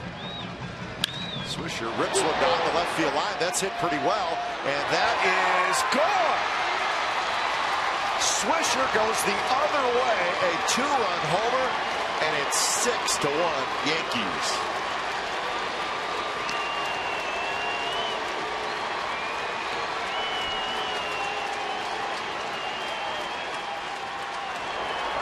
Well, that emergency swing with 2 strikes got him another pitch, and he got him fastball. And we saw it here as a member of the Athletics, and now Swish comes back to the Coliseum. Tough for Tyson Ross. Those 3 runs in the 3rd inning, how different it might have been without those, the unearned runs. When it's time for change, think Speedy Oil Change and Tune-Up, your oil change tune-up and smog experts.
They've hit 3, Teixeira, Cano, and now Swisher. So Tyson Ross just 4 1/3 tonight, 6 runs, 3 earned. All 3 were unearned in that 3rd inning.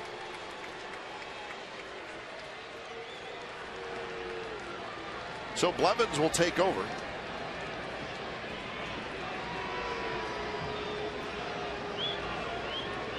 He faces Eric Chavez in the first pitch.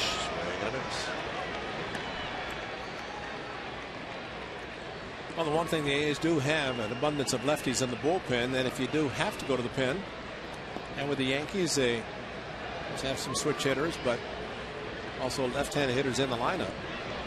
Good time to bring them out. Nick Swisher, after the breaking pitch that he fouled off, got a high fastball a little bit away, and opposite field power. And he is capable, of course, hitting home runs from both left and right side.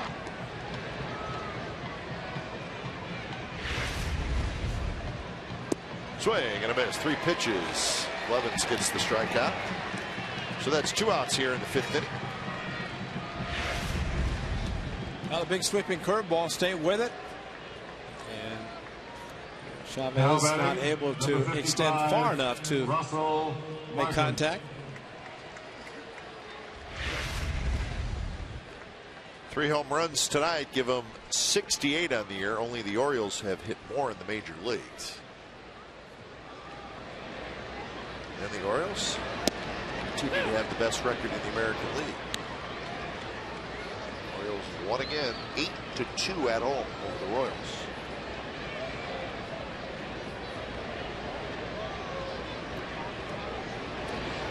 She caught up on scores and heroes just a little bit.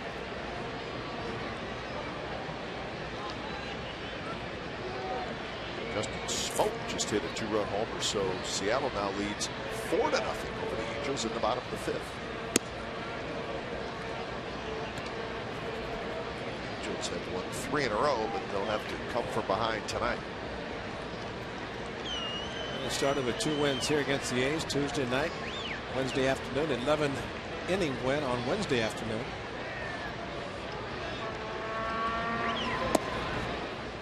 Three and 1 now to Russell Martin.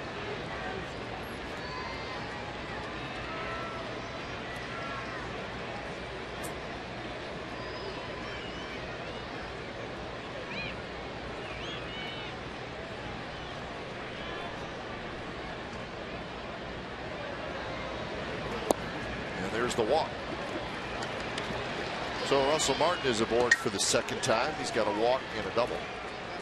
Got a very happy grandson in Scottsdale, Matthew Mancuso, last day of school today. Thanks. So that's always good. And Kindergarten? Pretty good ball player, too. Wow. I mean, Surprised. had a home run down in spring training. T-ball, blasted it, ran the bases. So, congratulations, Matthew. His mother and father, terrific athletes. His grandmother, a terrific athlete. That's right. Just the genes in the family. So, Matthew, you got a great career ahead of you. Oh, yeah, that's right. His grandfather was a pretty good athlete. Well, I saw him in San Diego a couple of years ago. He was a big, strong little guy, and I would imagine he's getting bigger still and stronger. growing. That's Yeah. right. I think he and my son Jack knew each other for about 6 seconds, and I think they were sliding across the lobby floor in San Diego. That's right. Lost all control in a very short period of time. Yeah.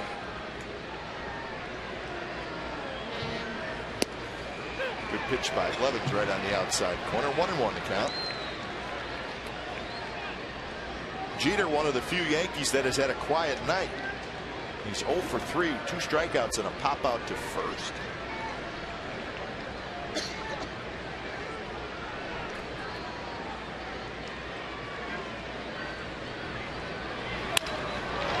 Drills this one toward Coco Crisp, but Coco got a good jump, makes the catch. Side retired. Couple of home runs for the Yankees. A solo shot by Cano, a 2-run homer by Swisher. 6-1 New York.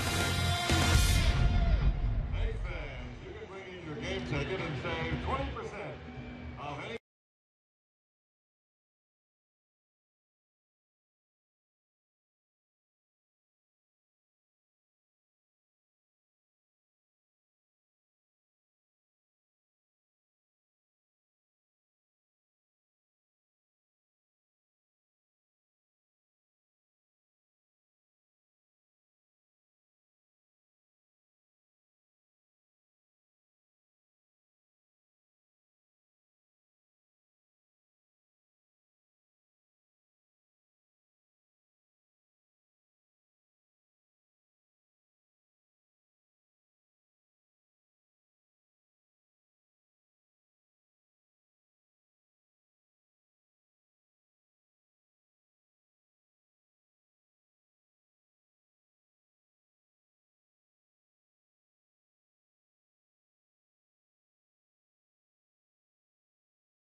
Comcast Sportsnet California is brought to you by Evergood Sausages.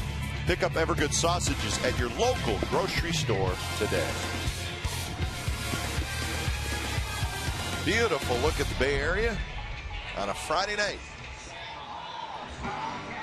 Now a little work to do for the Athletics. Still time. It's the Yankees 6 and the A's 1. Swisher with a 2-run homer. Visiting some of his old fans out there in right field, I'm sure.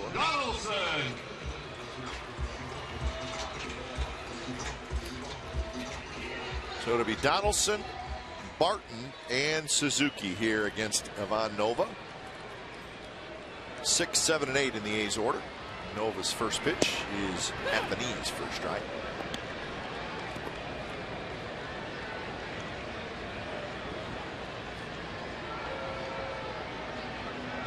First place Rangers won tonight big at home over the Blue Jays, 14-3. So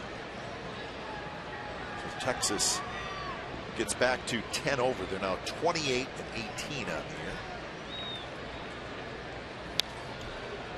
Swing there by Donaldson, behind in the count now 1-2.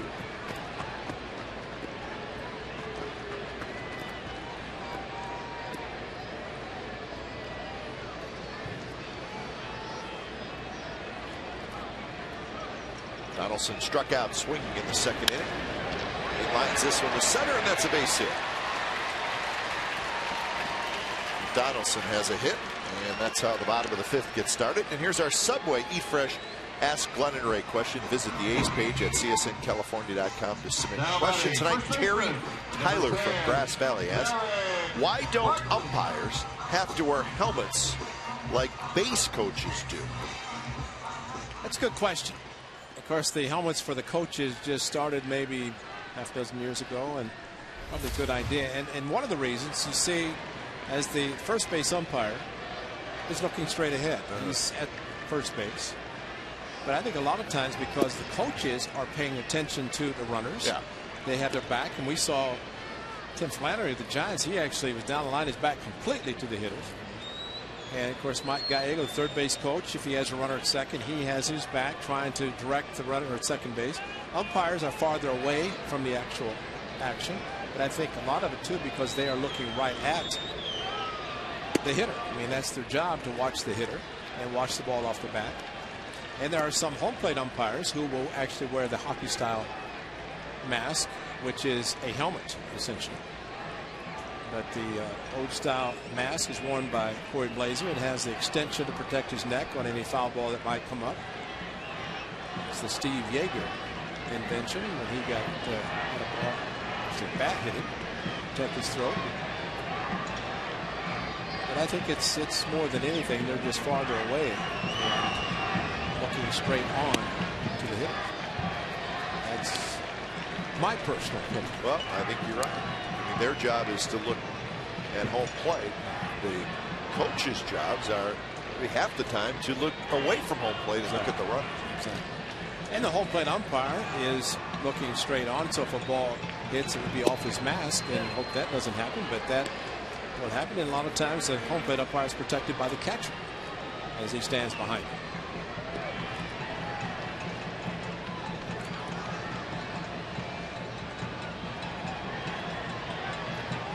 First happened, the first base coaches did not like to wear the helmets, but it's a nice rule, nice protection. It's a good idea. Fair ball, pass to diving to Sharon down the right field line. Donaldson digging for third. Swisher gets it in quickly. They'll stop Donaldson at third. So Barton with the double, second and third, nobody out.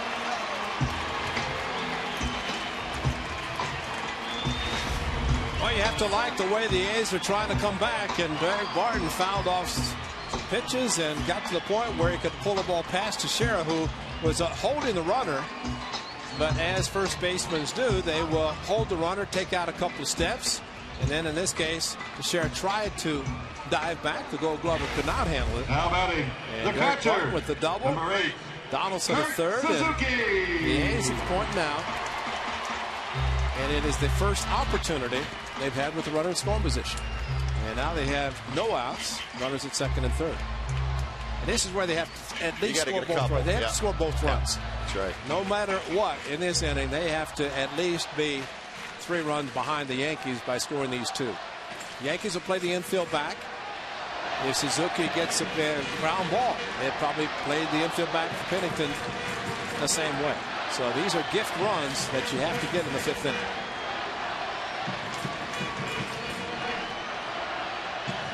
Nova's first pitch to Suzuki.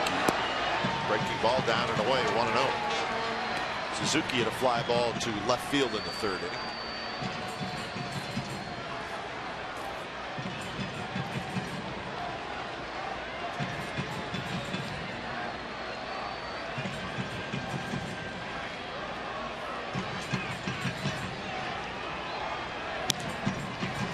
Lofts went foul.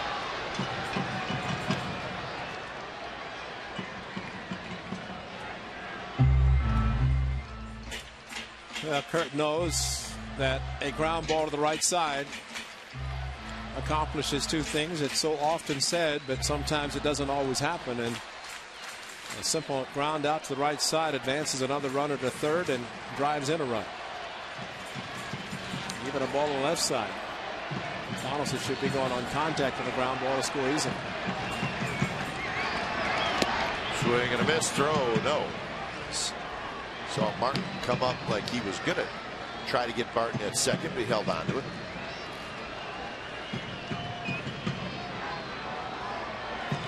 So now Kurtz got to put it in play. Down to the count 1-2 with Pennington in the on-deck circle.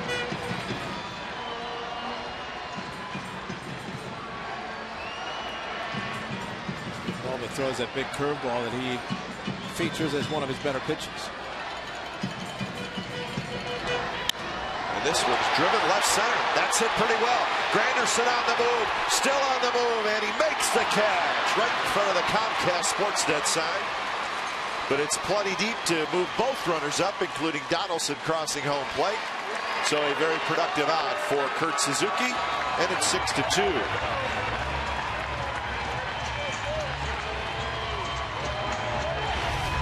Ball so close for Suzuki in his first home run. Got a fastball, which was a shock to get that kind of pitch on a 1-2 from Nova. But Granderson, great speed, able to get back to the wall, make the play. And you just have to wonder if Kurt Suzuki, experiencing the pain in his left hand, is everything kind of top hand for him. Not much. Yeah, I think he felt he should have gotten enough, or maybe had gotten enough. Pennington went after that breaking ball on the first pitch, and he bounced it to Teixeira. So Pennington's not going to be happy. Well, it's really a pitcher's pitch, the first pitch you see. And that's why when the pitcher throws a curveball first pitch and he gets an out, that's something that he's kind of maybe showing it as a purpose pitch. Found gold, isn't it? And it's just a swing. And really, if the ball was to second base, Barton's able to score. Instead, he rolled over, and it went to Teixeira. So now it'll take a 2-out hit from Weeks. And that fastball is a bit inside. Ray Albert Pujols has just hit a 3-run homer. So the Mariners' lead was 4-0. Now it's 4-3 in the top of the 6th inning up at Safeco Field. He hit it to right center. Yeah, that's a long ways. 2-0 now to Weeks. All the critics at the first month and a half been all over Albert Pujols. They better start backtracking. Well, he's got 20 RBIs in his last 19 games. That's not too shabby. It's a matter of time. Like he said, I don't play 11 seasons and half the years that I did, and all of a sudden fall off the face of the earth and become a horrible hitter. Well, the high fastball, and Corey Blazer gives it to Ivan Nova, and it's not like he needs any help. So from possible 3-0 to 2-1, makes a big difference. Curve, and that's a strike. 2-2. See if it's 3-0, he doesn't throw that pitch. He might have him throw a 3-1. Coco Crisp waiting in the on-deck circle. A run in for the A's, but they need to pick up this other run.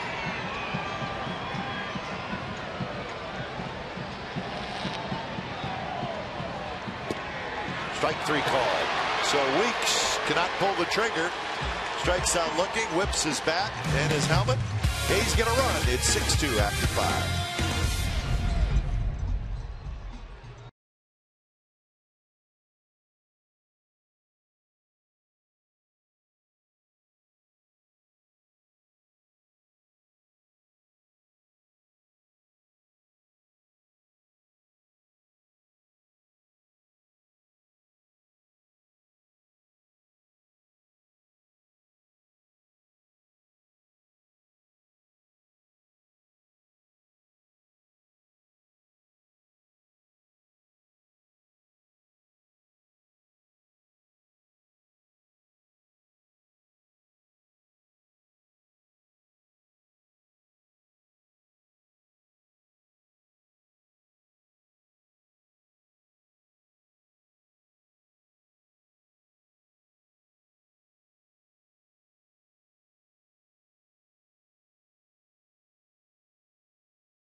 As a brand new insider, that's him right there. Blue shirt, tie. His name is Casey Pratt. Follow Casey on Twitter at Casey Pratt CSN. He's doing a great job. He started a week ago tonight over in San Francisco. So a week on the job. Read him a couple times a day. He's doing a good job. So welcome Casey aboard. Working hard. And I thought it was quite nice of him to say, as he is dressed sharply all the time. He said, "You guys keep showing me on TV, so I have to That's right. look the part." It's good. He looks the part. He's doing a great job. So happy to have him aboard. Top of the 6th inning. And Granderson hits it toward Weeks on the short hop. Weeks was playing out in shallow right field, so Granderson was retired. Weeks a little frustrated with that last at bat. I think he was probably frustrated with home plate umpire Corey Blazer. Now batting, number Called 13, 3 consecutive strikes in Weeks. Rodriguez. Wait, you don't want to get caught looking on 3 pitches with a runner at third, but Weeks didn't. Man, I thought any of them were strikes. Well, probably the biggest was the 2-0, and he's taking all the way, but does not mean it's an automatic strike. A high strike, and that kind of put him in a hole because 2 curveballs after that, both thrown for strikes. Here's Alex Rodriguez with the shift on. 3 infielders to the left side with Barton playing over what is a shallow second base. He's halfway to second base, Derek Barton.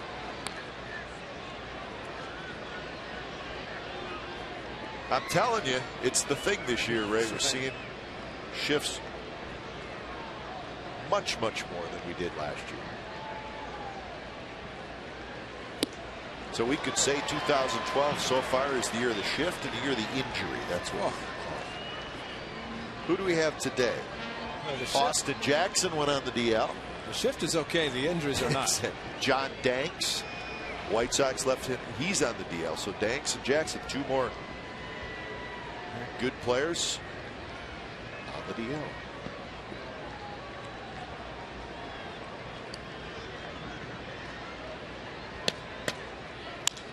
That one lined toward left field. On the move is Smith. He makes a nice running catch.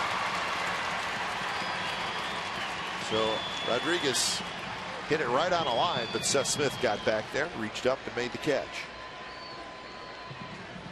Now batting, number 24. Well, we hope he is back soon. Yoenis Cespedes. Still nursing a sore left hand. I miss him. Absolutely. I think we all do. Of course, every time we see a team, Joe Girardi, they tell me about Cespedes. Everybody wants to see him play. Says it's a very good numbers for the young man in his short major league career. Well, you looked forward to his at-bats because they were fun to watch. Swing and a miss by Robinson Cano.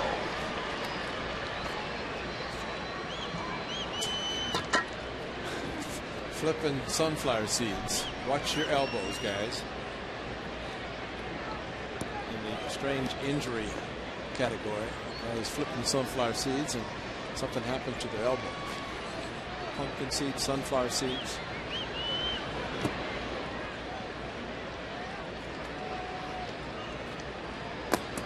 One and one to Cano, who homered in the 5th. And your favorite device. There it is, taking a video of Robinson Cano. Well, if that person had MLB TV, you could watch a game on your phone. Maybe not this one, but you could be watching the Angels and Mariners.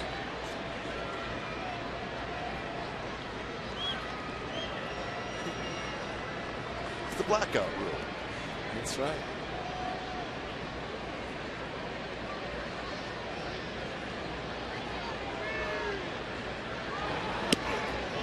Breaking ball that kind of stayed inside, but Cano chased it. 2-2 the count. Corey Blazer almost called the previous pitcher strike. Started it with his shoulder. This one had to because it was swing and a miss on the emergency swing. Kind of a bring the hands in check swing type. But he went all the way through. Maybe looking for the pitch away as he did his last at bat when he hit the home run to center field. Cano has also reached on a fielder's choice and reached on an air. So he's been on base all 3 times. Hard slider from Blevins, with Cano holds up. So full count. Blevins' slider slash curveball is so good he can actually start it at the left-hand hitter. That's how much it breaks. He starts at the middle of the plate. Cano just did. He recognized the break, took it as it ended up off the plate.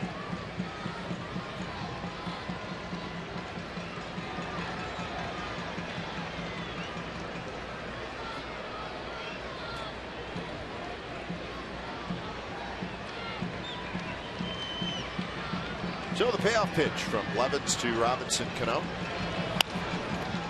Cued toward third. Donaldson has it, and that'll do it. So Blevins a 3-up, 3-down inning. We're headed to the bottom of the 6th. It'll be Crisp, Reddick, and Smith. The Yankees lead 6-2.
Light 6th inning. It's time for the Coors Light Freeze Cam.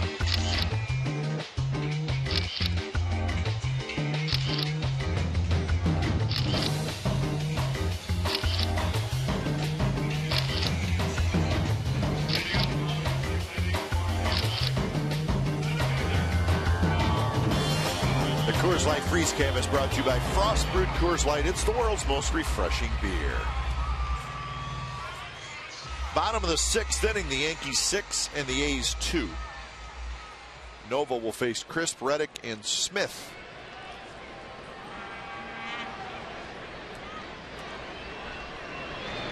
Pitch number 75 right there from Nova. At this point, you'd like to work Nova a little bit, maybe get into that Yankee bullpen. I mean, it's a good bullpen, but think of the guys that are not in that bullpen due to injury. It's a different one. So Ibanez gets back and over to his left. He's got it. Josh Reddick cannot see enough of these as Nova in the pitch to Reddick just got under like he normally does, and a Yankee fan, at least a fan behind the Yankee side, able to catch it. Reddick has really done a great job. Got the WWF belt and got the right field faithful cheering for him. Ibanez asked me playing left field, and I said, "How are the fans in left field? Are they kind of the same fans?" And I said, "They're all the same. Yep. They're all out there for you." Of course, reminded of Jeff Francoeur in right field, and what he knew about the Bacon fans, Tuesday. That Bacon Tuesday. Yep. That's what. With the fans that he gathered when the Royals were in town. Bacon Tuesday. Who knows what Francoeur is going to do with the right field folks when he comes back again. That's left field. The same crew. It's always out there. Fan in left field. This one hit toward right. Swisher coming in, do a dive, and he made the catch. So Swisher takes a hit away from Reddick, and that's out number 2 here in the 6th. Swish has gotten himself in great shape, and he's hitting home runs as he's done tonight, making a nice defensive play. It's like the hamstring injury is okay. Newly married a year now, yeah, over a year, and said his wife's in town for the weekend. So Swish, you know, it's funny. He said it's great to get out of New York, and he said it's just something about coming out to California. Of course, they're out here for a West Coast swing. The Yankees are. And finish up in Detroit. After here in Anaheim. Yeah, this is a 9-game trip. Here, LA, and then as Ray said, Detroit.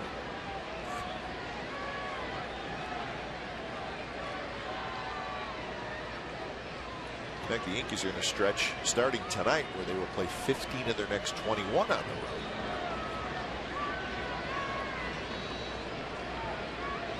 Just think of the crowds they will draw. They're one of the best drawing teams, at least in the American League.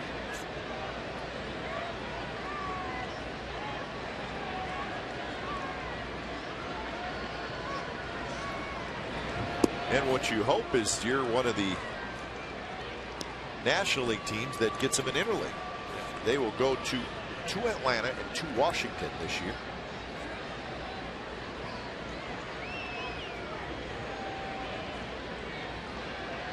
One and 2 to Seth Smith, who is 0 for 2. Swing and a miss. He struck him out. That's strikeout number 4. So 6 in a row retired by Ivan Nova. Swisher is going to hit third. 6-2 New York.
A's game starts at 7:05. That's a big day for Kurt Suzuki and his wife Renee. Kidney Disease Awareness Day. $5 from each special level field level ticket will benefit the Kurt Suzuki Family Foundation, supporting scientific research of chronic illnesses and healthy living. Autographed items are also available. They'll be sold behind section 121 during the game and will benefit the foundation. For tickets, go to oaklandathletics.com or call 510-638-2205. It's always great to see the players getting involved in the community and various organizations and foundations, and Renee and Kurt Suzuki top the list in that regard. Teixeira to lead it off. Swings around to hit from the right side against Blevins. 2-run homer in the third for Teixeira, his 6th of the year.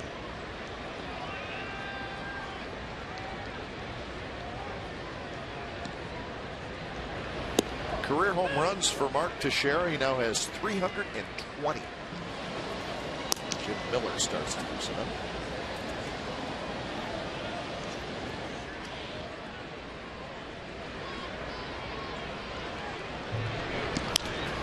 This one's hit high and foul down the right field line.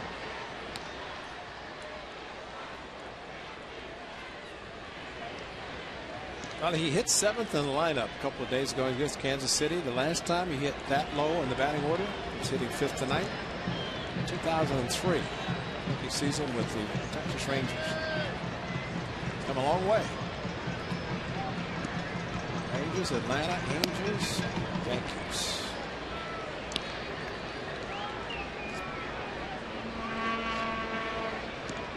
It's the great John Sterling, radio broadcaster for the Yankees. Text message. Yes, that's a text. Sends a text. Mark sends a text message.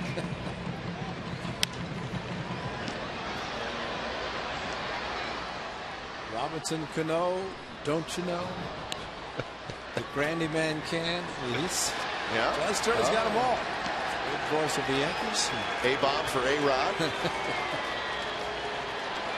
I heard John Sterling on 95.7 today, right? He was on with the guys. John Sterling, of course, the gentleman we'll talk about. And they asked him about Melky Cabrera. He said, can you give us a Melky Cabrera?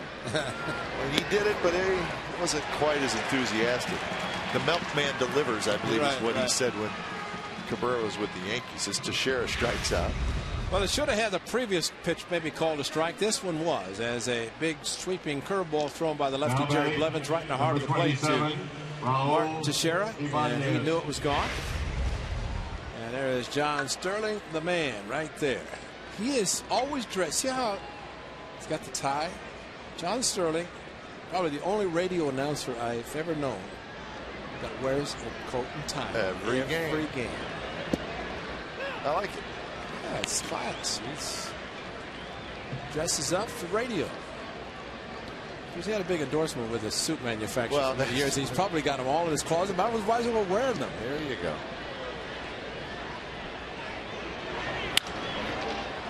Hit hard. Pennington is there with the shift on. Ibanez is retired. 2 outs. Blevins may have got a piece of that. He's in the left field group. Beating the drums for Raul Bañez.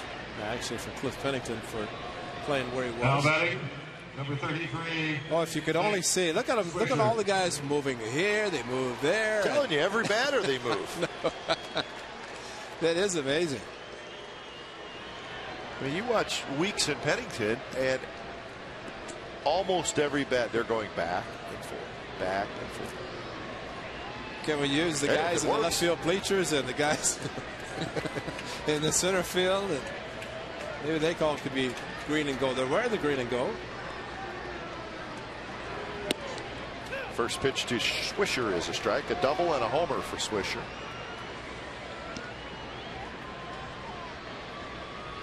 Swisher's closing in on a home run milestone. 193 career home runs, so 7 away from 200.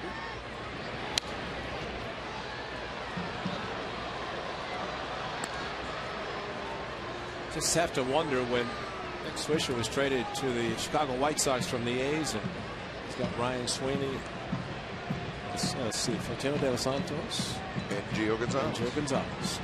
If Ozzie Guillen had still, if he'd been down in Miami and been Robin Ventura, he might still be a White Sox. Ozzie just, the energy that Switch brings to the park every day, Ozzie just, Sure. that wasn't him.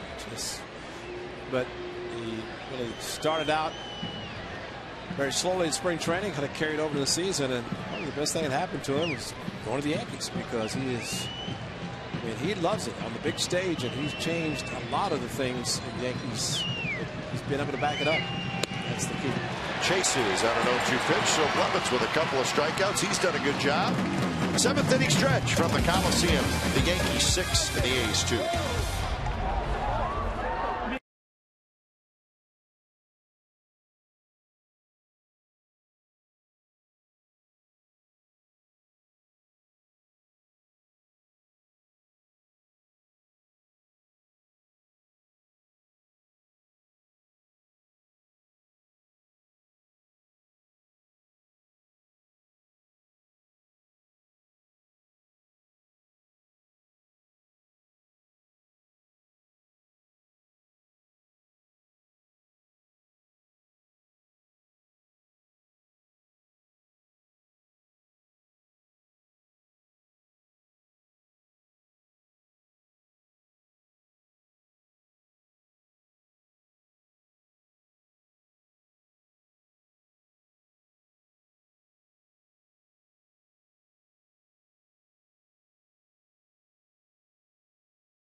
He's trying to solve Ivan Nova.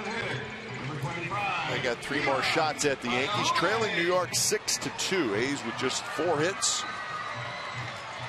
They got a Reddick home run in the 4th. They got a Suzuki sacrifice fly in the 5th for their scoring.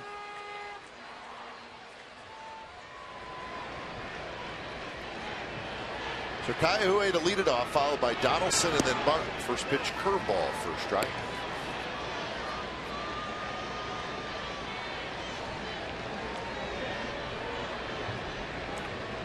Mariners still leading the Angels 4-3, bottom of the 7th inning. Kaiahue with a strikeout and a foul out. Nice play by Raul Ibanez down the left field line. Another curve stays outside. The Rays beat the Red Sox tonight at Fenway 7-4.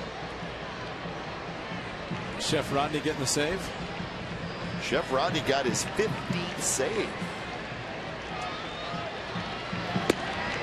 Strike call looked like it was outside. 2-2.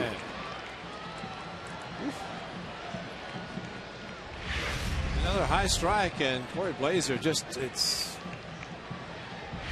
an amazing strike zone tonight. That one's drilled to right. And baby is gone. Kaiahue homer 6-3.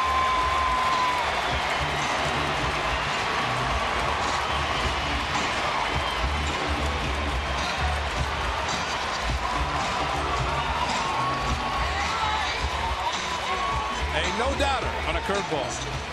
What a great swing. The fastball away, and Nova, no doubt, likes his curveball, but a hanger.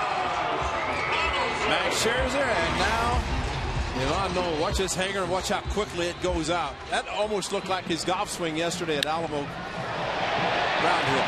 He's got a nice golf swing and even better baseball swing. That ball was crushed. It's a good golf. Yep. So the A's keep chipping away. Second home run of the year for Kaiahue. 12 allowed already this year for Nova. And that is a lot.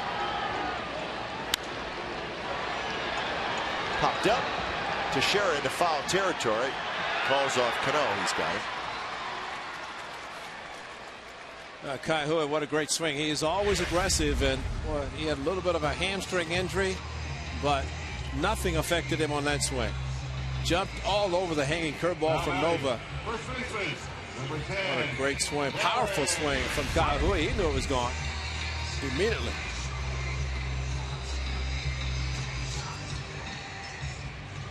So Derek Barton steps in. Think about the potential power of this Oakland A's ball club when everybody's healthy. I mean, there has been some, but so much more on the horizon whenever guys are able to get healthy and come back. Barton 1 for 2 with a double. Swing and a miss, so it's quick 0-2. A's now with 39 home runs on the year. But you're right, chance for a lot more.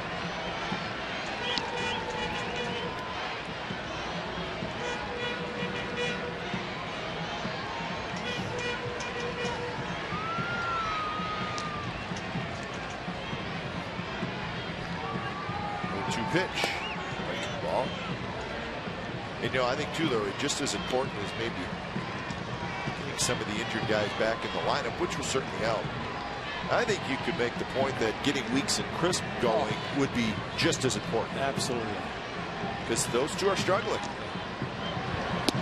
Yeah, you need the table setters, and that's what those two guys at the top of the order. Everybody's hoping that that will be the consistency that they bring.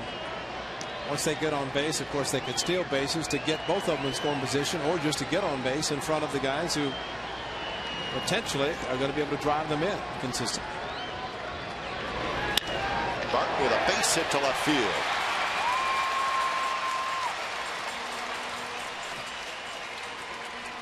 Tuesday, June the 5th at 5 p.m. It's a A's versus the Rangers. One of those tweet up with the A's, and that's a special day that you're looking forward to on June the 5th. Special field level ticket includes early access to the Eastside Club, appetizers, non-alcoholic beverages, and Q&A sessions with A's players and the local media members. Tweet questions to @Athletics using hashtag #AthleticsTweetUp. Tickets at OaklandAthletics.com or 510-638-4627.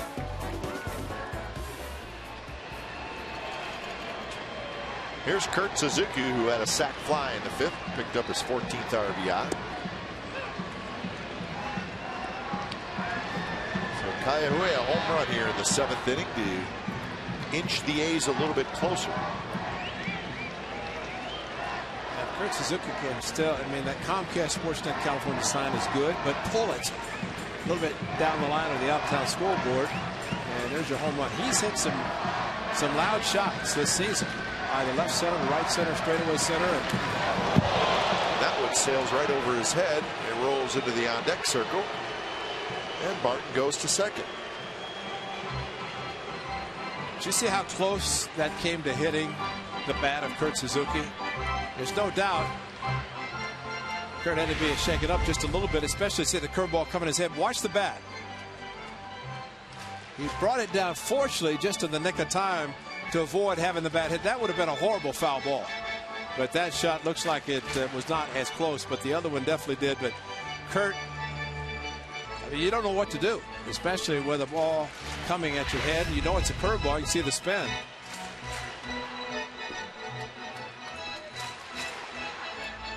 So a lefty and a righty now, Logan and Corey Wade.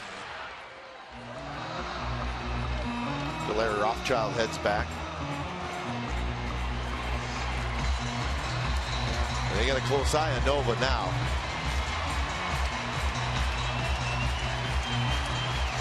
So the crowd starting to get into it. A paid crowd tonight of 33,551. So not quite a sellout, but very close.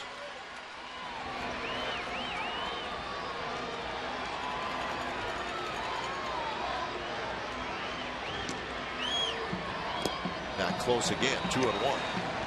And the Yankees are good, and Soriano's good, but there's a guy named Mariano Rivera is not down in the bullpen waiting to come in to save a game. So that's a huge difference in a mindset for an opposing team. And the A's know that Mr. Automatic has had a tremendous career against the A's and everybody else, over 600 saves, but he is on the disabled list all season. Kirk popped it up. Shallow right. Swisher comes in. He calls off Cano. He's got it for out number 2.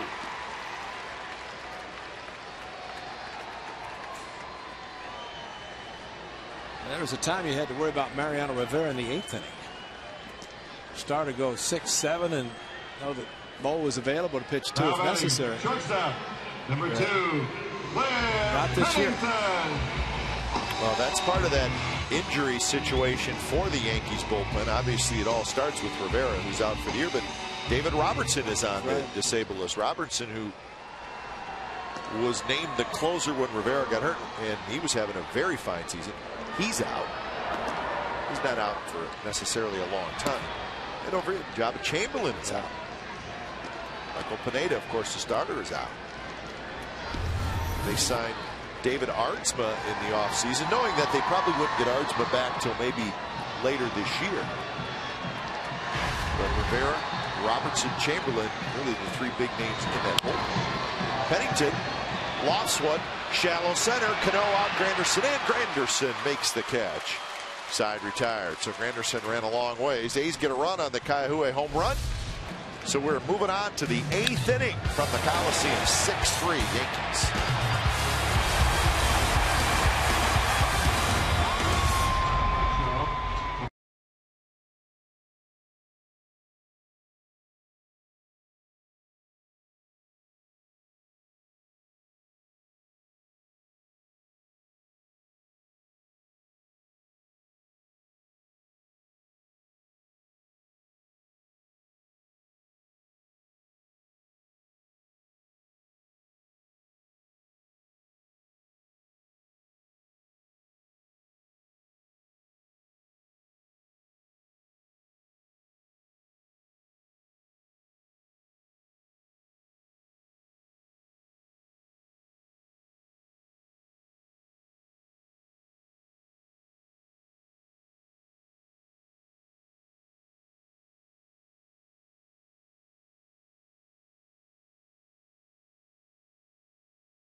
Inning. When it's time for change, think Speedy Oil Change and Tune Up. Your oil change, tune up, and small experts. It's going to be the right-hander Jim Miller coming on for his 8th appearance. He's got a win and a 1.69 ERA. He'll face Eric Chavez, Russell Martin, Derek Jeter.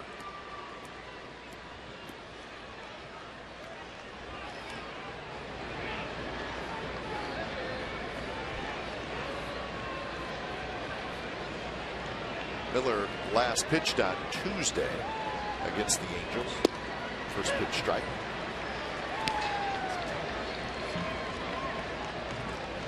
White Sox beat the Indians tonight 9-3 in Chicago. So the Indians, who just swept the Tigers, go to Chicago and lose. White Sox starting to play better. They've won 7 out of their last 8. All right.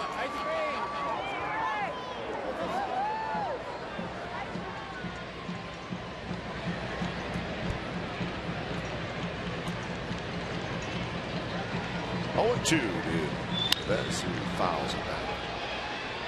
a good fastball and slider, and we saw him in that start that he kept throwing the slider a little bit too far outside, but he's got a good one, a sharp breaker, and plus a low to mid-90s fastball.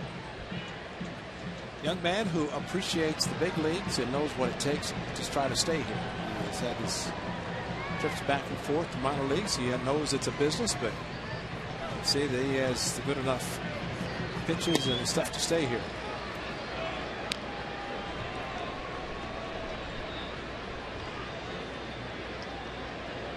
Jerry Blevins, how about his night? 2 2/3 innings. No hits, no runs, a walk, and 3 strikeouts. That's pretty good. Well, after Tyson Ross left in the 5th inning, it's exactly what you want to see out of the part of the bullpen, and Joe Miller also part of that. Just trying to get the A's a chance to come back.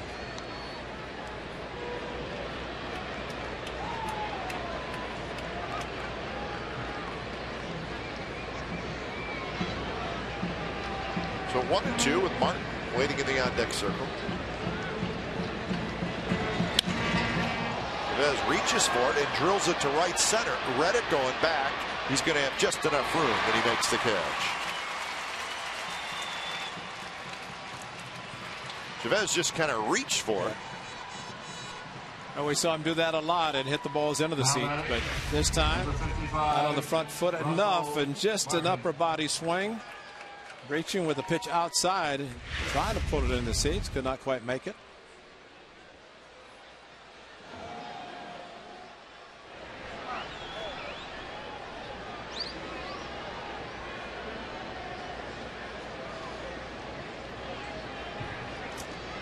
The ball loose out in right field that Reddick picks up, flips back up into the seats.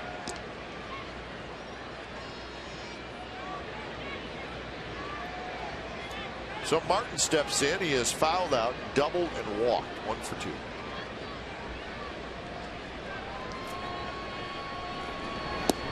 The Rangers won tonight 14-3 over the Blue Jays. They scored 6 in the first and never looked back. Hamilton hit a home run, his 19th of the year. Pretty good night for Nelson Cruz. Nelson Cruz went 4 for 5 with a homer, 8 RBIs, and the home run was a grand slam. So the Rangers win big at home. Well, that's at least 2. He hit one against the Angels in that weekend series where the Angels were in Texas.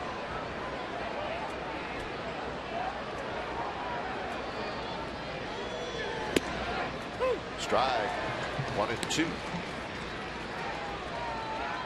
Tigers beat the Twins 10-6.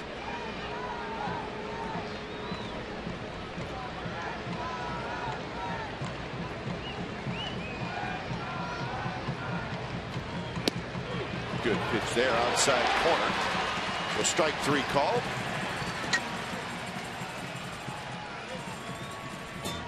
So that's out number 2. Well, don't be afraid to vote for the 2012 All-Star Teacher Award. To do so, go to csncalifornia.com to cast your vote. It's brought to you by Provident Credit Union. It's the 2012 All-Star Teacher Contest. So make sure you can go to csncalifornia.com to cast your vote.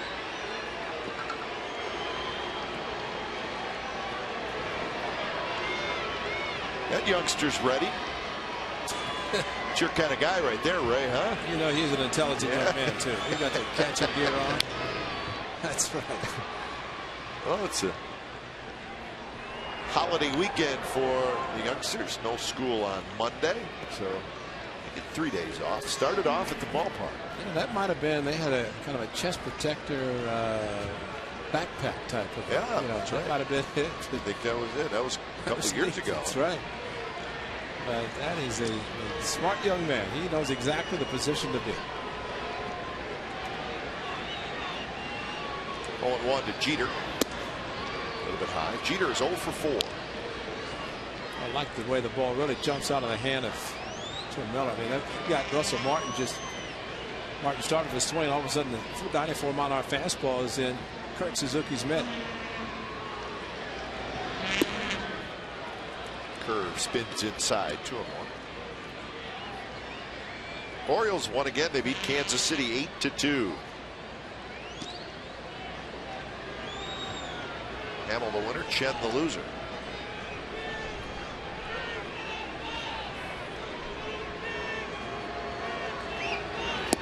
A terrific Statman BI gives us a good note, Ray. The attendance tonight in Baltimore was 28,954, which is a very nice crowd. Nearly 11,000 walk-ups, and that's a Camden Yards record. That is great. I'd like to see the attendance go up in Baltimore. The team is playing great. They're 29-17, best record in the American League. Gorgeous park, and they should draw well. Weather is probably great, and that will advance the people. Of course, winning does that, Yep. and you know, it's been such a drought for the Orioles to in the postseason have a winning season. So that's the updated standings. Orioles and the Rays win. Blue Jays and the Red Sox lose. Yankees. See what happens here.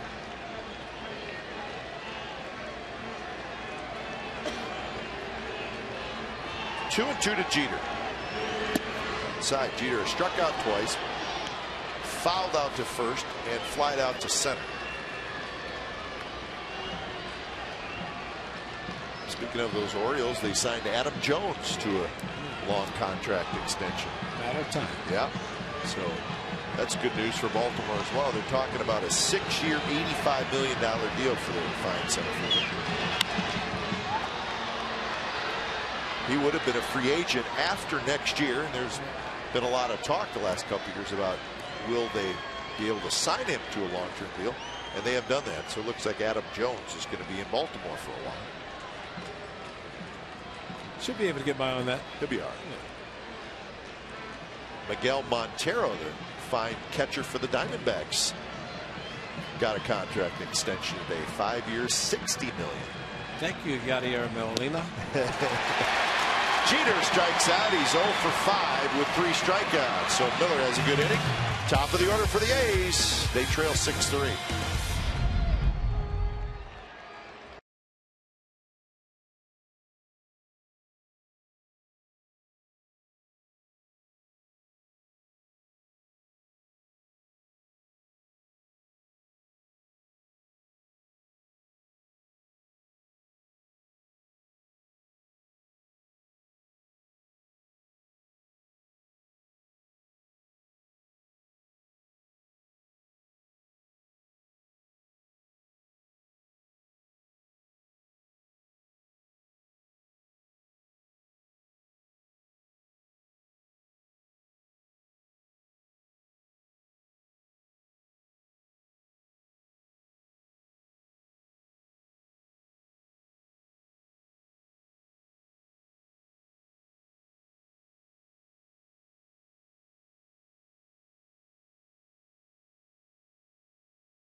No way!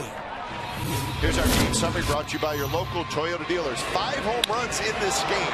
3 by the Yankees and 2 by the Athletics. It was Teixeira, Cano, and Swisher. Cano and Swisher both in the 5th inning. Swisher's going the other way. And then for the Athletics, Josh Reddick, stay hot. It's his 12th home run of the year, a solo shot in the 4th inning. Kila Kaiua hits his 2nd home run of the year. That was in the 7th inning, also a solo shot. So we have reached the bottom of the 8th inning, 6-11-0 for the Yankees, 3-6-1 for the Athletics. See 7 innings pitched for Nova, 101 pitches, and he is done for the night. So to the bullpen go Girardi and the Yankees when it's time for change. Think Speedy Oil Change and Tune-Up. It's your oil change, tune-up, and smog expert. So Boone Logan comes in. Just a two-pitch pitcher, fastball, slider. Throw the 2 and 4 seam, but there's the 4 seam fastball. About 92.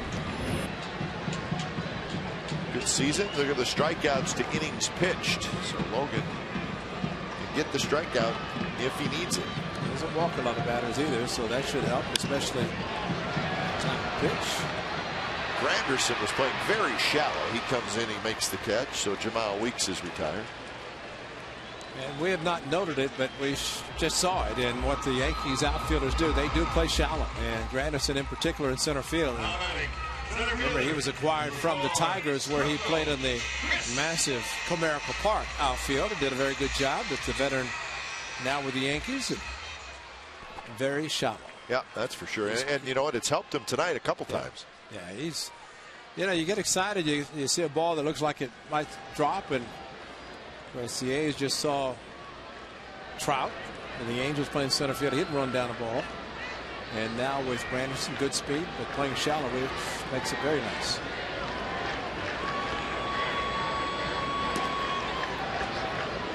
First pitch to Coco Crisp is a bit inside.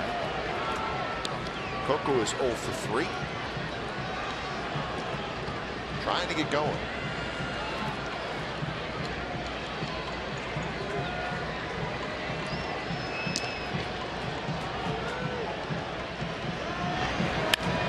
Bounce right back to Logan, who reaches out, grabs it to first, and that is out number 2 here in the 8th inning. A's baseball on Comcast Sportsnet California is brought to you by Roaring Camp Railroads. The further you go, the closer you get. Trains departing daily from the heart of the Santa Cruz Mountains. So 2 outs here in the bottom of the 8th inning. So Boone Logan has thrown 4 pitches and he's got 2 outs.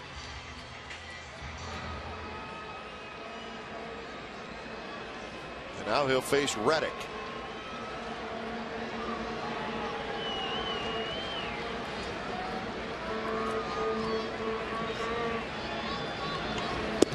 For Boone Logan, he's been with the White Sox. Spent a year with the Braves. This is his 3rd year with the Yankees, and he's really figured it all out with the Yankees. He's become a very valuable part of that bullpen. 64 appearances last year, won 5 games. Called strike, looked like it was low.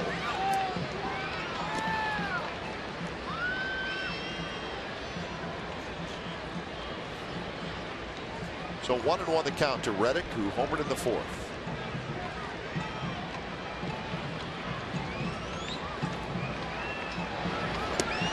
Good fastball right at the inside corner.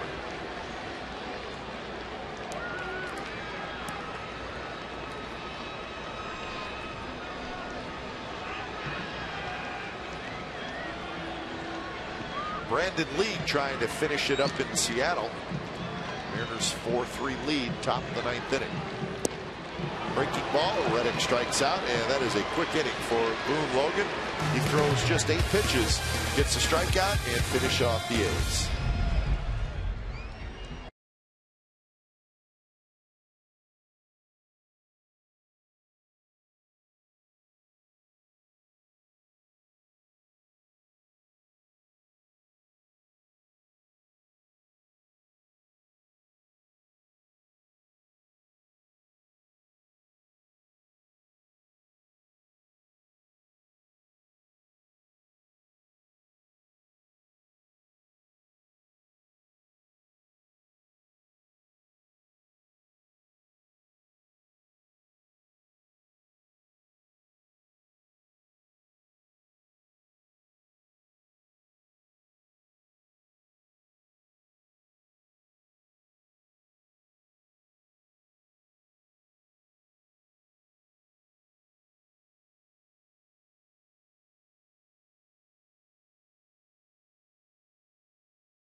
Baseball on Comcast Sportsnet California is brought to you by Chevrolet and their award-winning cars, trucks, and crossovers, and by Jack in the Box.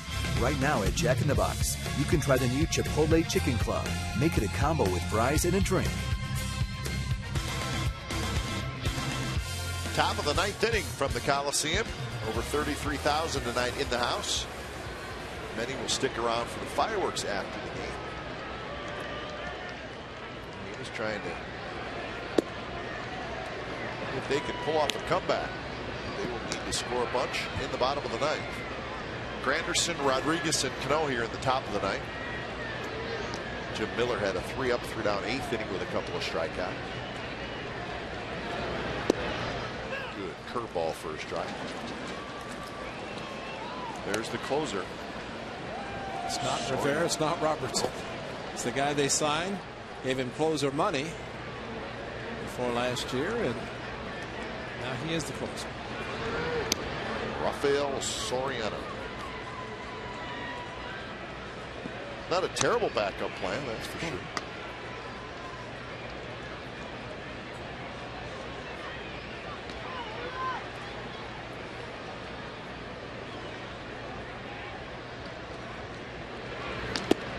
Fastball runs outside to Granderson, who has singled twice, walked, grounded out, and he has scored a run.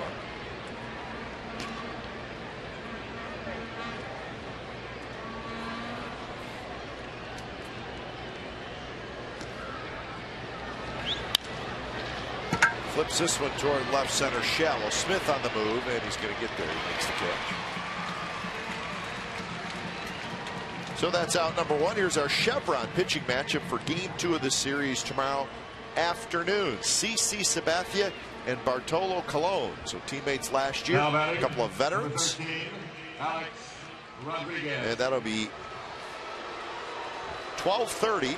Get started with A's pregame live, and then the ball game a little after 1. So Sabathia and Colon in game 2 of the series. So here's Alex Rodriguez.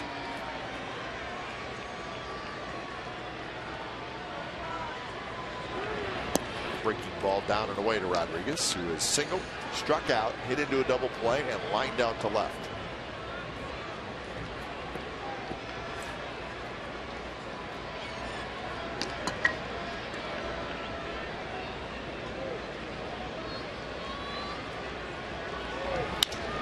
Lines that one center field, the base hit. Went down and got it. So second hit for Rodriguez. That's 12 hits for the Yankees.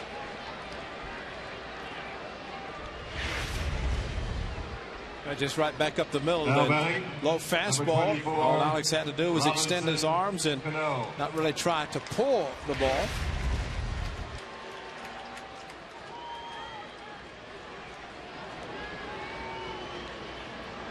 So Cano hits with a man on and 1 out.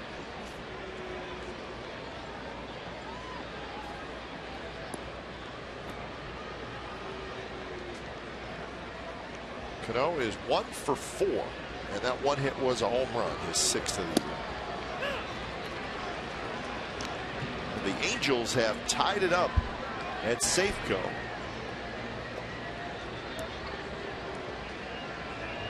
And they have the bases loaded and nobody out. So they're trying to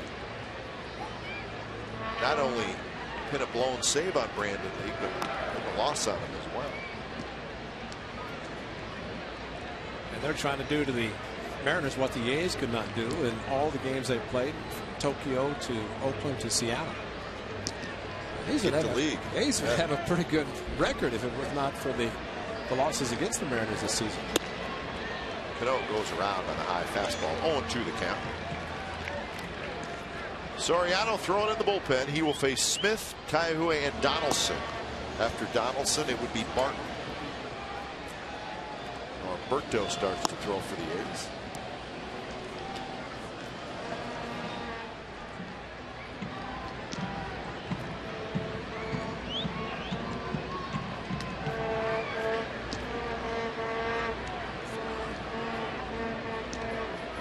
A's post-game live coming up at the conclusion of the ball game.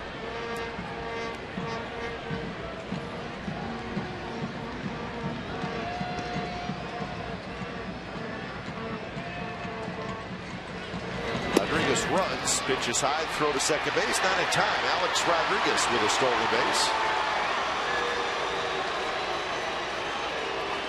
Now Kurt Suzuki with his head down, a strong throw, but just no chance.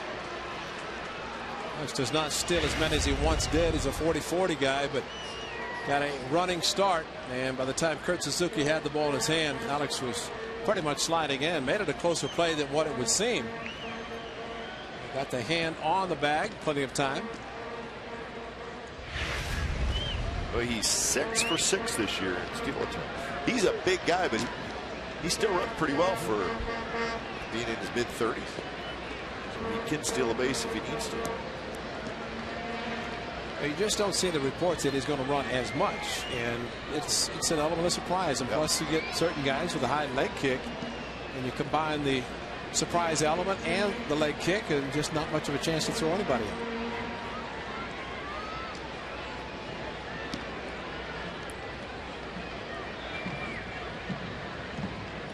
So 1-2 to Cano.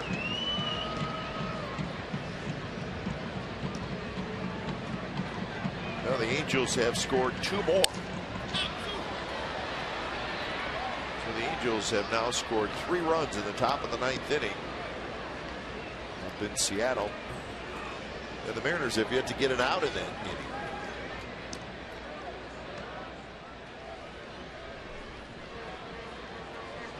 So Cano gets a new piece of wood.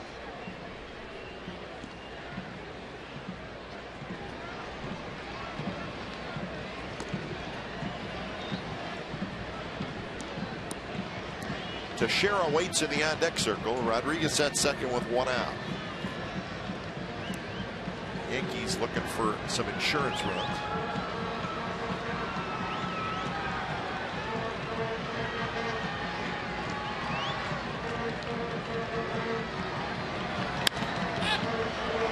Pennington out. Smith in. Pennington calling for it. Now Smith comes in. He makes the catch. So Robinson Cano 1 for 5. That's a big out, and you have to get one more big one to keep Alex Rodriguez at second base.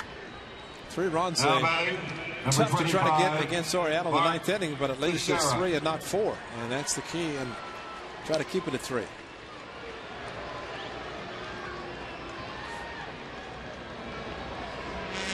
So Teixeira bats. He's 2 for 4. Got a home run and a double. On the double, he was thrown out trying to stretch it to a triple.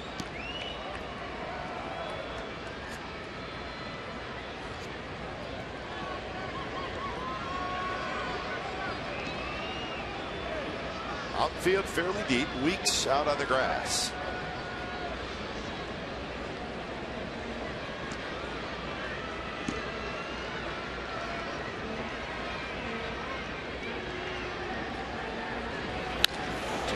Goes after the first pitch and lines one into the second deck. Do not see a lot of foul balls go up that way.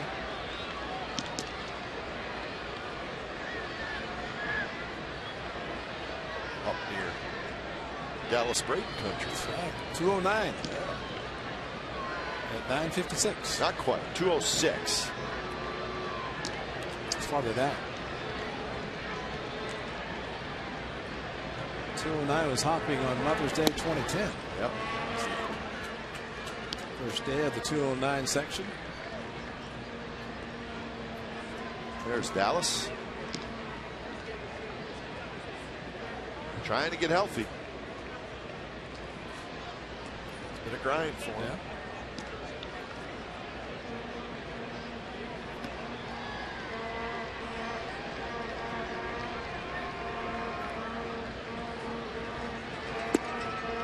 One now to Teixeira. This was Dallas earlier today. He's working through it.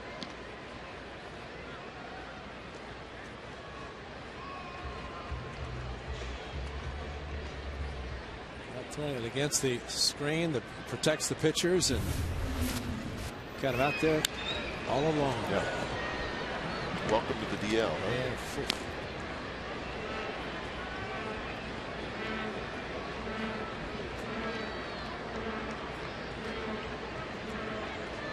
Could field a pretty good team with the guys on the disabled list. Huh? Yeah. Several teams. 2 starting pitchers right there.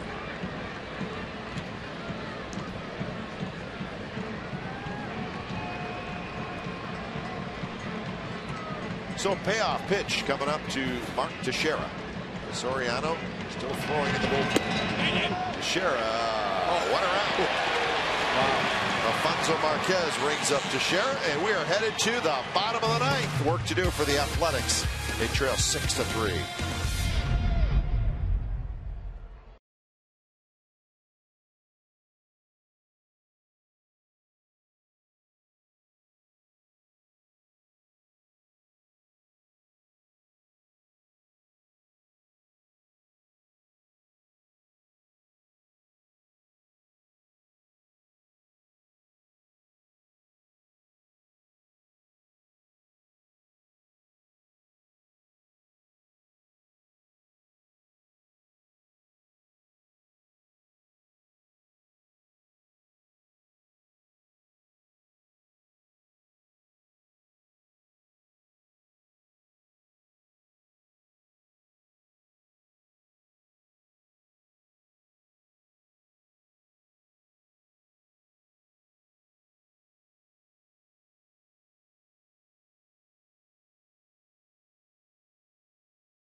Bottom of the 9th inning from the Coliseum. This big crowd would like to see some action here in the bottom of the 9th. The Yankees with a 6-3 lead over the Athletics. And when it's time for a change, think Speedy Oil Change and Tune Up your oil change, Tune Up and Smog experts. It's the closer Rafael Soriano coming in. Well, as we mentioned, it was Rivera, a closer, got hurt. Soriano, man, with the Tampa Bay Rays, signed last year, 3-year deal with the Yankees. Closer money for a setup guy. Dwayne Wise takes over defensively in left field for Ibanez. Soriano finally getting the opportunity to be the closer. If David Robertson was the closer. Soriano, a couple of different fastballs. He'll throw the cut fastball and a slider. I guess if you're in the same bullpen as Mariano Rivera, you will throw a cutter. And if you don't, you should. Smith trying to get aboard. Outside corner strike. Soriano is now 32 years old. 10th year in the big leagues.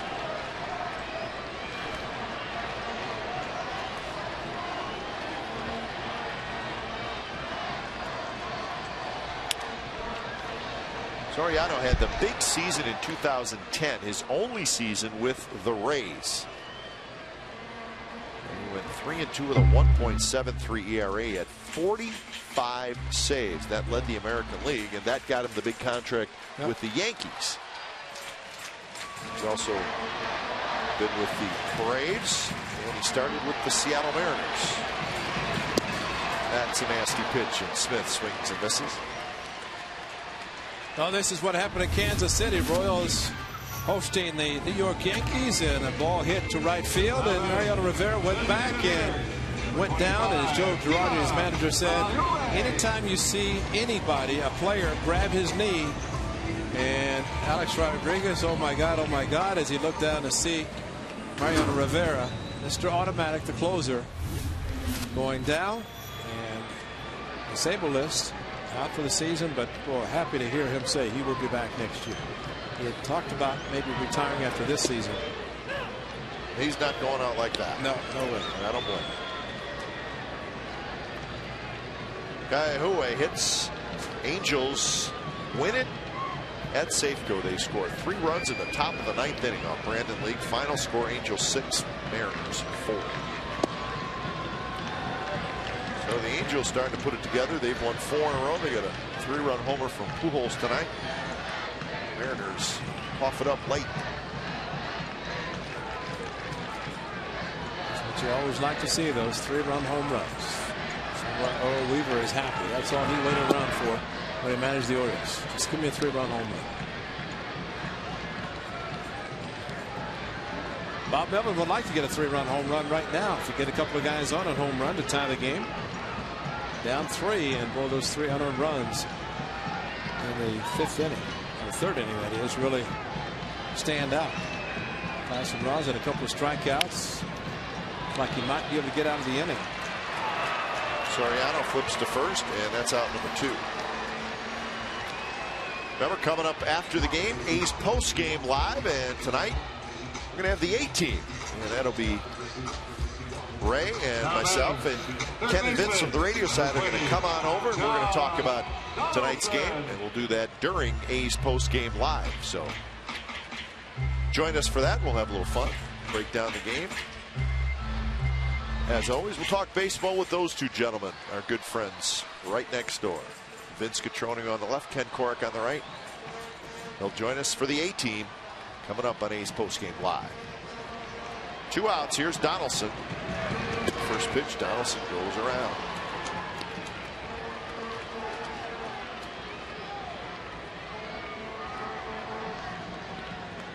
Donaldson had a base hit, scored a run in the 5th. He also struck out and fouled out, so he's 1 for 3.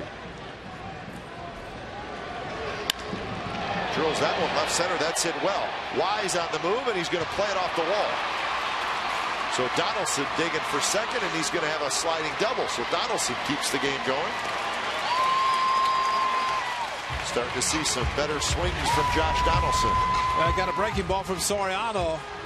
A hanging slider, just a one-handed swing, a line drive over Dwayne Wise, and fortunately, Josh Donaldson running hard because this ball comes back very quickly to Wise. He knew it was going to be over his head, and a strong throw to second base offline. So that keeps the inning going. So Barton will hit. Barton's had a good night. He's got a single. He's got a double. 2 for 3. I think Josh Donaldson just hired you, Mr. Jeter. I don't know if I read it correctly, but if he did, the captain might say, "What are you talking about? Come on. I'm not a Mr. Mr. Jeter." Well, you know 2 things. You know you're really good. You know you've been around a lot. That's right.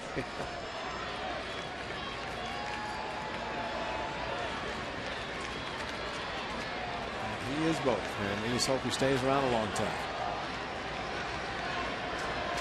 1-0 pitch to Barton. 2-0. Barton's got to do absolutely everything he can to get on base. Get the tying run to the plate. Well, one thing for sure, we know Derek Barton will force Soriano to throw a strike. He has an excellent eye.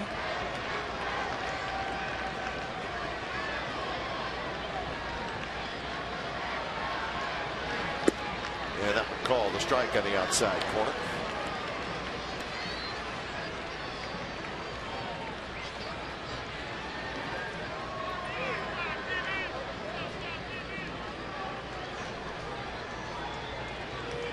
A's with 7 hits in the game. The Yankees with 13. There's been 1 error that was by the Athletics. Strike 2 called. Could have been outside. Barton goes for a walk.